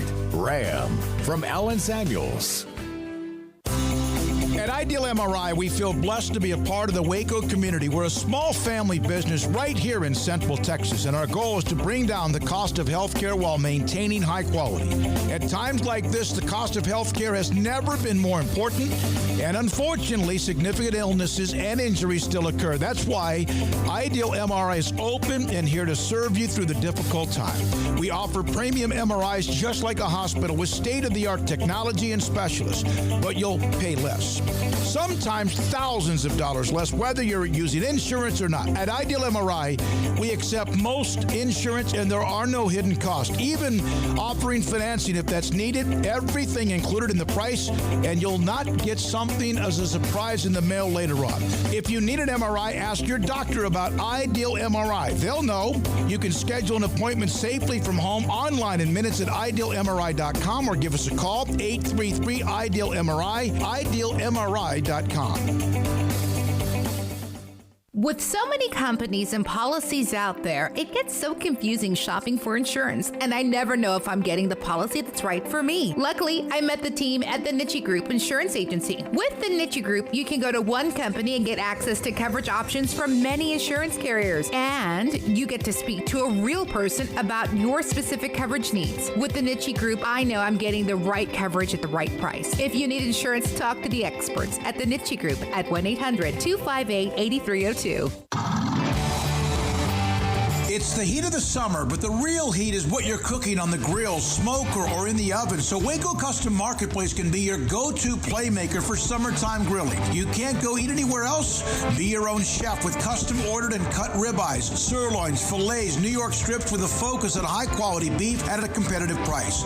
Waco Custom Marketplace also has fresh deli cuts with sliced turkey, ham, pepperoni, or corned beef. Waco Custom Marketplace also your home for the freshest seafood in town. salmon, shrimp, mahi-mahi. Great price chicken products, whole birds, tenders, chicken breast, and wings. Waco Custom Marketplace with smoked items unique to Waco. House-made bacon, summer sausage, boudin, hot links, and German sausage. Every seasoning for every occasion, grilling, baking, or frying. Your hometown grocery store with canned goods, pasta, fresh baked bread, buns, chips, sauce, condiments to pickles, charcoal and lighter fluid, cold beer and wine, best kolaches in Waco, mouth-watering cinnamon rolls, and here for the community every single day, helping you avoid the long lines in crowded stores, serving quality products to the Waco community. Go online for the weekly value boxes. Family owned and operated Waco Custom Marketplace, 425 Lake Air Drive in Waco, or WacoCustomMarketplace.com. Welcome back to Sic'em365 Radio. It's time for our weekly segment with John McClain of the Houston Chronicle, brought to you by Pioneer Steel and Pipe, where customer service is their main focus, and best in metal, steel, and pipe for large or small projects, with 2 locations in Waco and Bryan. Family owned and operated since 1943. We're joined by John McClain, Hall of Fame writer, Houston Chronicle. He joins us on Sic'em365 Radio in the Tuesday 5:30 or so segment. John, when DeAndre Hopkins caught the pass from Kyler Murray, how did that light up the Houston columnists, including yourself, and also talk radio this week? I was in Cleveland, and I had gone back to my hotel to finish writing, and I didn't see it. But of course, it was on all the highlights. And I got lit up with emails. I do a Friday mailbag usually from irate fans who want to complain about the Texans, and we put it on our sports website, TexasSportsNation.com, and people just lit up. I must have got 30 or 40 people just as soon as they saw that. First thing what they wanted to do was to blast Bill O'Brien again. And in a column I wrote for tomorrow comparing the Texans this season to the 93 Texans and the 2013 Texans and the 94 Oilers. All those teams were coming off division titles, and you just clap. They collapsed. They traded Warren Moon after the 93 season to Minnesota, and he went to the Hall of Fame on the first ballot. Here they trade Hopkins. So there's so many parallels between this season, it's 2-7, and the 2-14 teams, the Oilers and the Texans. John, the Texans have gotten a lot of flack over the last week or so about they fired the woman in the PR department whose name escapes me right now because she didn't fit the culture. And now there's some articles about who could be the next GM and what they're trying to do there. Is any of that flack justified in your eyes? Well, first of all, some national media on Sundays, they just pull it out of there. You know what? Slam it against the wall and open sticks. There's a report that Romeo Cornell, they're considering keeping him. No, they're not. The owner, Cal McNair, made it clear from the start. Same thing with Jack Easterby, the interim GM. No prayer for him to be the general manager.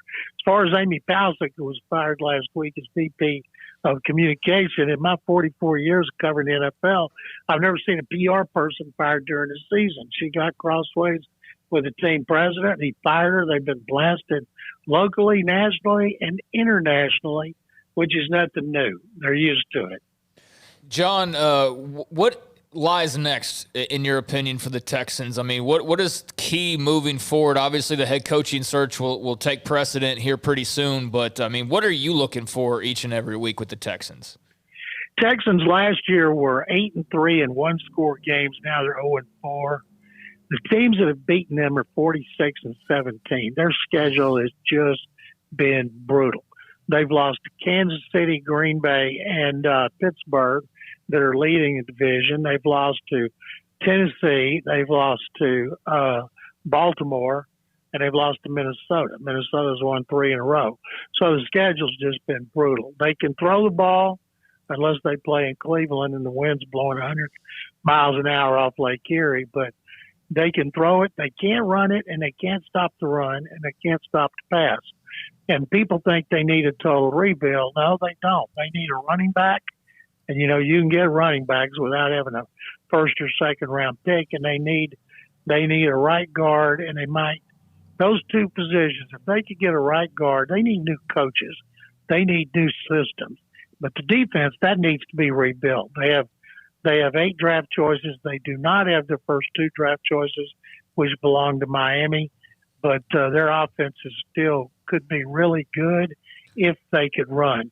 Deshaun Watson's playing real well right now, and they just don't have a running game. When you're 31st in rushing and 32nd against the run, means you're getting manhandled up front. John, the Saints with Drew Brees and the ribs and all the things that happened to him. Does Jameis Winston what do they do? Is this his opportunity to kind of like do what Nick Foles has done in the past or not? It's like what Teddy Bridgewater did last year. Yeah, there you go. He played 5 games, went 5-0, got a huge contract from Carolina and Matt Rule. Now Jameis Winston, he's playing for a different coach, a different system, different players. He wouldn't be required to throw the ball down the field like he was required to do with Bruce Arians. And so I think Winston will play well. They paid Taysom Hill, their Swiss Army knife of a player that he's supposed to replace Brees when he retires. But if they're playing Winston over Hill, I think they're going to do well. I think Brees, something to remember, in 2018, Deshaun Watson had 2 broken ribs and a collapsed lung, and he didn't miss a game. I watched him put black tape around him to try to protect his ribs every day, and he didn't play well for a while. And the Cowboys killed him on plays and goal line. They're the ones that did that, and he beat them in overtime. But just because you got broken ribs and a collapsed lung, which sounds terrible for us, it's not always terrible for a player. But if he goes on IR, then he's got to miss 3 games. But it's a chance for Jameis Winston to make a lot of money, just like Teddy Bridgewater. You know what Jameis Winston's biggest problem, John, is confidence. Like, not that he doesn't have any, he has far too much of it. He believes that he can complete every pass he throws, so he throws some bad ones, and that's what Sean Payton is going to have to coach out of him. Well, he throws the ball down the field. When you're trying to throw 15, 20-yard routes, you got a chance to get more balls tipped. He threw league-high 30 interceptions, but he also threw 5,000 yards, and he also can move. And it's just a different system. He's got Alvin Kamara back there. He didn't have Alvin Kamara in Tampa Bay, but I think he'll do well. I still feel good about my Saints as picking the Saints to win the Super Bowl over Baltimore. Although watching Baltimore lose to New England, which was coming off badly beating the Jets in a 4-game losing streak, I'm not feeling as good about the Ravens and Lamar Jackson. You know, the weather of that game between the Patriots and the Ravens is something that from 1,800 miles away looked great to me. That's what they had in Cleveland. They went up there. Yeah. They had to stop the game for 37 minutes to delay the kickoff because the weather was so bad. Rain, lightning, hail, incredible wind. I've been going to Cleveland since 1977, and I've never experienced wind like they had there. When I left the game about 8 o'clock to go back to my hotel, I could hardly walk. The wind was so bad. And I told my photographer, I said, I can see how you can hand the ball off, but I do not understand how they can throw or kick or catch football in this kind of wind. John, is that the worst airport you've been to, Cleveland? It's pretty bad. They need a new one. I've been in so many. Some of them are bad. A lot of them have been redone. They're really nice, but I would say, yeah, Cleveland needs a lot of work. John, do you think this Chiefs-Raiders game is a pretty big one coming up this weekend? I know the Chiefs, there's a report out there that both their tackles, I believe, could be caught up in the COVID protocol, but Raiders got the win the first time around. What are your thoughts on, obviously, the Super Bowl champs, but also what Gruden's done so far? It's the only loss that the Chiefs have this season, and I don't care who's out and who's in. As long as Patrick Mahomes is a quarterback, they can beat anybody. 25 touchdowns and 1 interception. He's headed to another MVP award. The Raiders are 6-3. Derek Carr's not playing great, but he's playing well. Chiefs right now, I think, have 3 offensive tackles out. But if you have them out early and they don't have it, it's contact tracing. You can get them back if they pass 5 days of tests. But I look for the Chiefs to win it. It's be indoors, be good weather. I look for Mahomes to light them up. Anything else, guys? Nope. John, thank you, man. Appreciate your time. Thank you, guys. Sic'em. That's John McClain, Houston Chronicle, with us on Thursday. Did you just cut him off? I did. Well, I mean, he usually hangs up so fast. Last week. I was trying, like, so if this was did you see that movie, The Quick and the Dead, with Gene Hackman? Yes. The Western. Even if I had seen it, do you think you'd I would like it? It's a Western. I know, but I don't remember. Well, it's a race with him every week, and this week we won. So this week, I cheat. There was a quick. The whole movie's like there's different quick draw contests, and they wait until the clock strikes. It hits the top of the hour and dings, and that's when they have to draw. I cheated there. a little premature cancellation on the phone and if you did that, then Gene Hackman, who was why don't sitting you up try on the to call this Hall of Famer just for the hell of it? Let's just see. Maybe he'll answer. I don't know. While I'm on camera? Yeah, go ahead. And no one can hear you. If he answers, that's great. Yeah, Craig, you mentioned the Chiefs, and you see in the NFL. You're starting to see. You wonder how the COVID, where they've been able to, for the most part, do a pretty good job, but now it's starting to flare up, how it's going to affect the state playoffs in high school football. We've seen Mejia, they're out.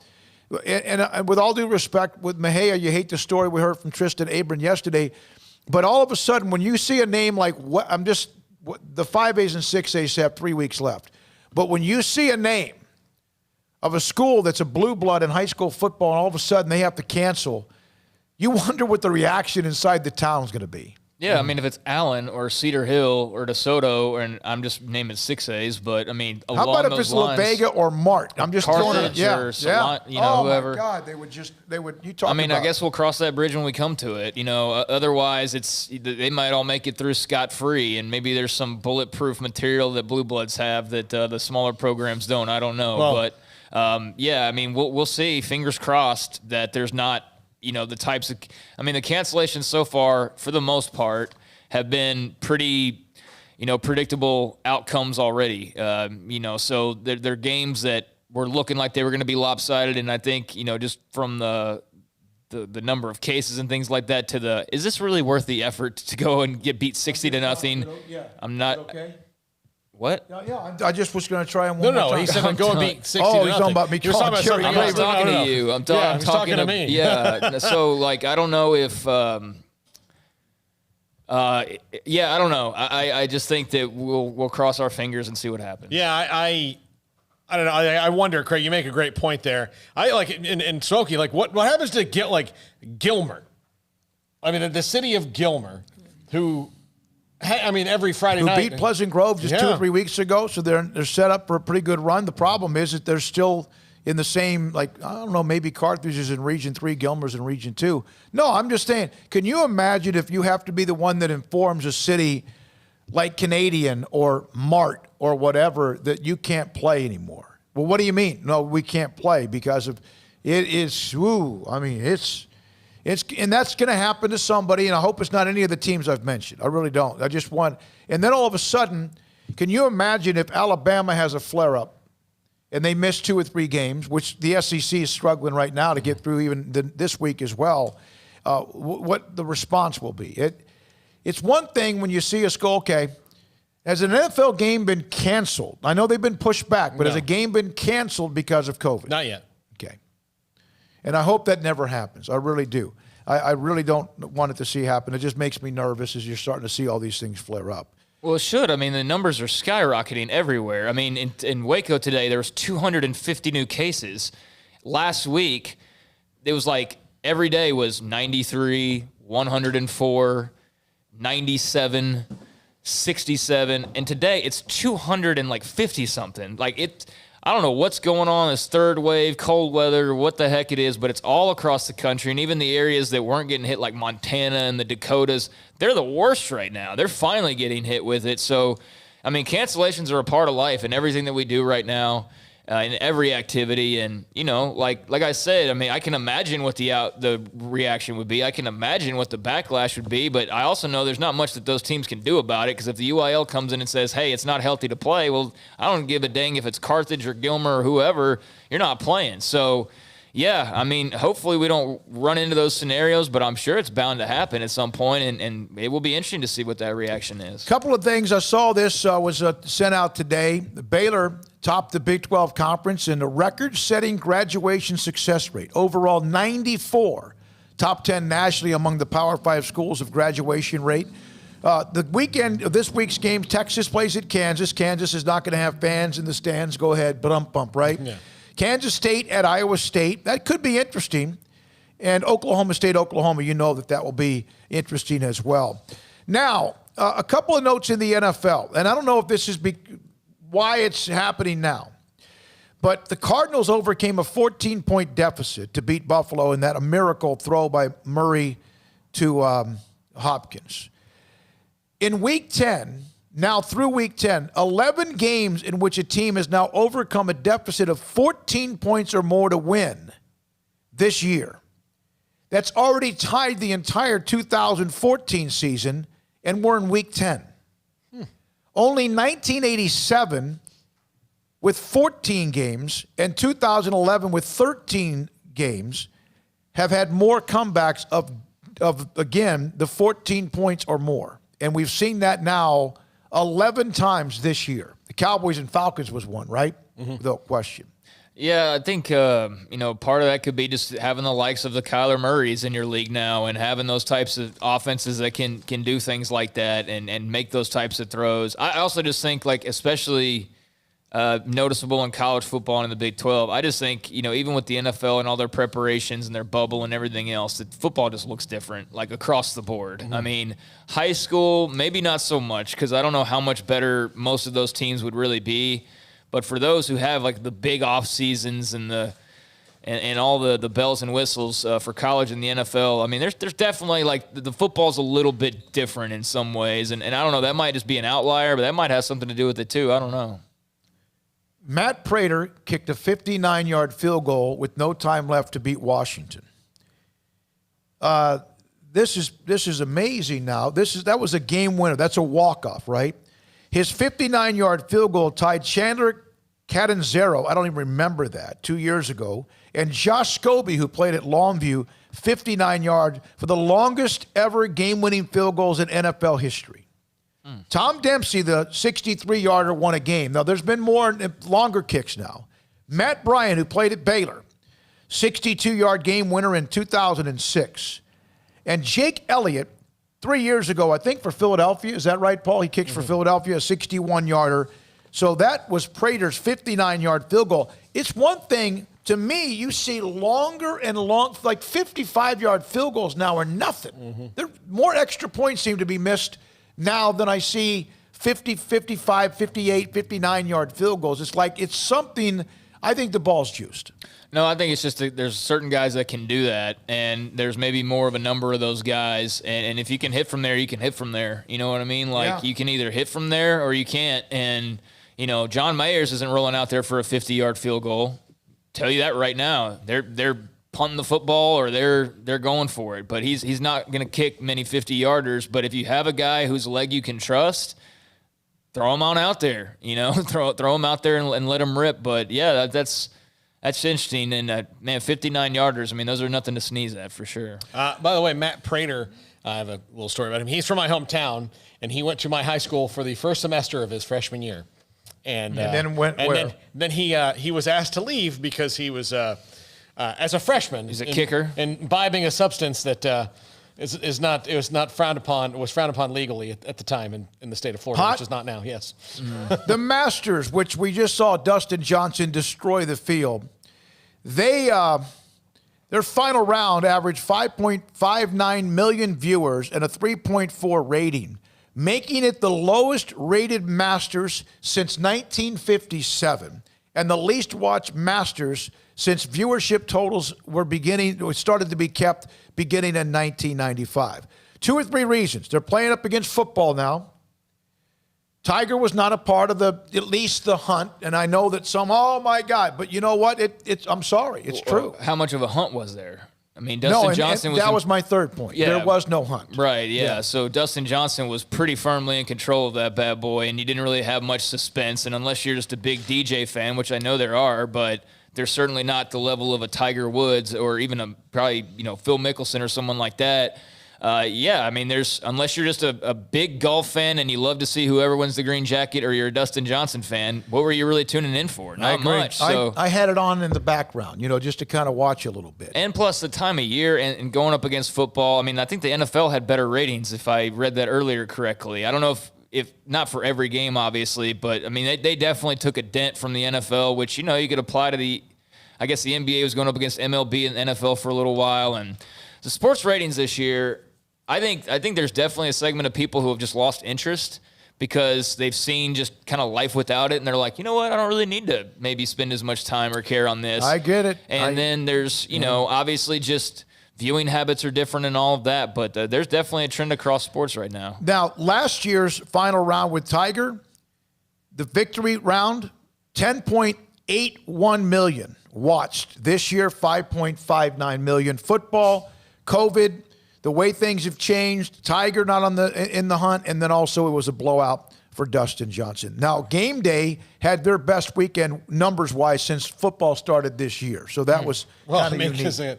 They were at a place they're never going to go back to. Oh, I know. That had to be fun for all the executives, although not a lot of people could go watch the final round anyway. Now, thanks for a lot of you, a bunch of you. Carl Campbell, by the way, has the NBA addressed the Raptors and where they're going to play? Canada's not letting teams in from the United States. And in hockey, they're changing divisions where all the Canadian teams were in the same division due to border shutdown. Smart. They had the bubble in Orlando. Mm-hmm. So are they going to do that again? No, I think what's going to happen is Toronto is going to probably end up playing the majority of their games inside the state, like in Vegas somewhere. Or somewhere. Yeah, Tampa was there. Yeah. I know they've kind of looked at some places, but no, I don't think they're going to go full-on bubble. Although, the NBA's, they have to have conversations right now about, hey, we're coming back really quickly to try and get our schedule back on track. It's going to be interesting to see. Like, I doubt we see a lot of LeBron James in, like, games 1 through 15, those kind of things. But, also just they had the benefit of the bubble. Now they're coming back, and COVID's worse now than when they left. So that's going to be interesting to see how they maneuver around that. A lot of others. Mike, by the way, Mike E., I'm just hoping it's anyone but Texas in the Big 12 Conference Championship game when I brought up who might play in that game. Well, who do you think it's going to be? You never gave an answer. I do think I'm going with Oklahoma, Iowa State as it stands right now because I'm taking Oklahoma to beat Oklahoma State this weekend. Yep, ditto. Oklahoma looks back to normal, but I don't... Oklahoma State's offense is not very good. They have to play at West Virginia. Make a decision. Iowa State and Oklahoma. Yeah. Or I could just be a really just gut it out and say Iowa State against the winner of Oklahoma and Oklahoma State. But I know we got to go, but for a weird season, an Iowa State-Oklahoma rematch, I'd be all for that. I think that would be a hell of a game. All right, so thanks to everyone. Thanks to Jack and also Armstrong for running the mothership. We appreciate all the text, the chat room, and much, much more. Thanks to our guests today, all of you who jumped on, the phone calls, the text, whatever you might be. One note on the premium section, then we go. Damage to the depth chart, something that Brian Etheridge wrote. If you look at Baylor's depth chart before the year and where it is now, it's eye-opening. That's in the premium section. That's the kind of stuff you get all of the time. Hey, tomorrow, Mount Vernon football coach Art Briles will be a guest on the show, among others. For Armstrong and Jack, for Paul and Craig, I'm David Smoke. Thank you for listening whenever you do, however long it might be, and good night on SicEm365 Radio.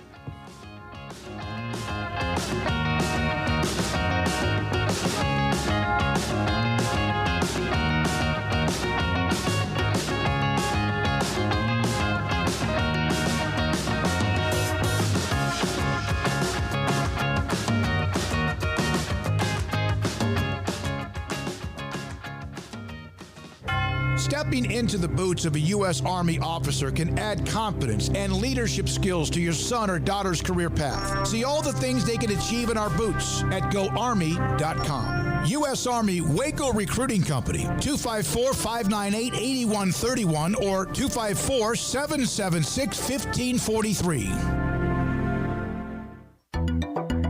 It takes time to reach goals. It's a truth that applies to more than sports. It goes for your financial goals as well. You work hard for your money, and you deserve an investment strategy that lines up with your game plan. And Tom Albers, your Edward Jones financial advisor, can help. If your financial investments aren't putting forth the effort you desire, stop by today for a financial review. Tom Albers, 4301 Lakeshore Drive, 254-776-7605. Edward Jones, member SIPC.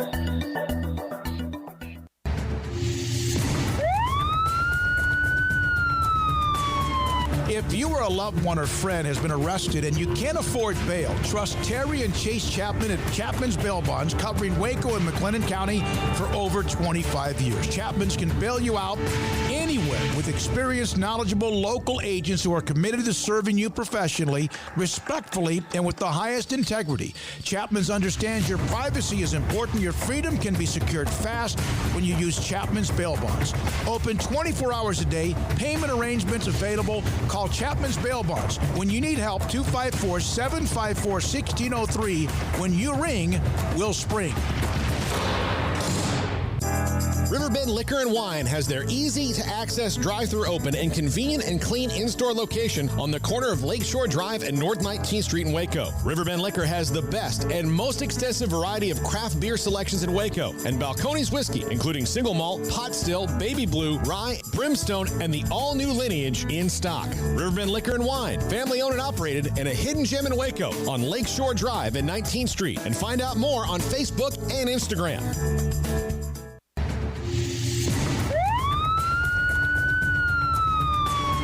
If you or a loved one or friend has been arrested and you can't afford bail, trust Terry and Chase Chapman at Chapman's Bail Bonds, covering Waco and McLennan County for over 25 years. Chapman's can bail you out anywhere with experienced, knowledgeable local agents who are committed to serving you professionally, respectfully, and with the highest integrity.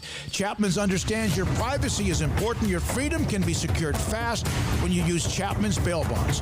Open 24 hours a day. Payment arrangements available. Call Chapman's Bail Bonds. When you need help, 254-754-1603. When you ring, we'll spring. Texas Farm Bureau Insurance has protected fellow Texans with auto, home, health, and life insurance since 1952. With more than 260,000 square miles of land and 27 million people, that's a lot to cover. Whether you're wrangling cattle or wrangling kids, we're proud to protect Texans in all Texan ways of life. Stop by and see our agents at one of our 3 McLennan County locations. Coverage and discounts are subject to qualifications and policy terms and may vary by situation. Did you know that 1 out of every 4 men have symptomatic low levels of testosterone and don't even know it? And if you think you're too young to worry about it, guess again. Low T levels can make you feel tired and grumpy, cause weight gain, and wreak havoc on your sexual desire and performance. Petty Clinic Low T can set up same-day blood screening and results, so if you're tired of being tired, I challenge you to man up and Google search Low T Waco or go online pettycliniclowt.com. It's a private clinic with an atmosphere catering to men. Affordable, only $150 a month, includes lab work, office consultation, testosterone injections, follow-up visits compared to $395 a month in Dallas or Austin, and you don't have to fight the traffic. Petty Clinic Low T as board-certified physician consultations will provide the best form of brand-strength testosterone available. Contact Petty Clinic Low T today, just off Highway 84 and Old Hewitt Drive in Woodway. Petty Clinic Low T, helping men become the high-performance men they deserve to be. PettyClinicLowT.com or Google search Low T Waco.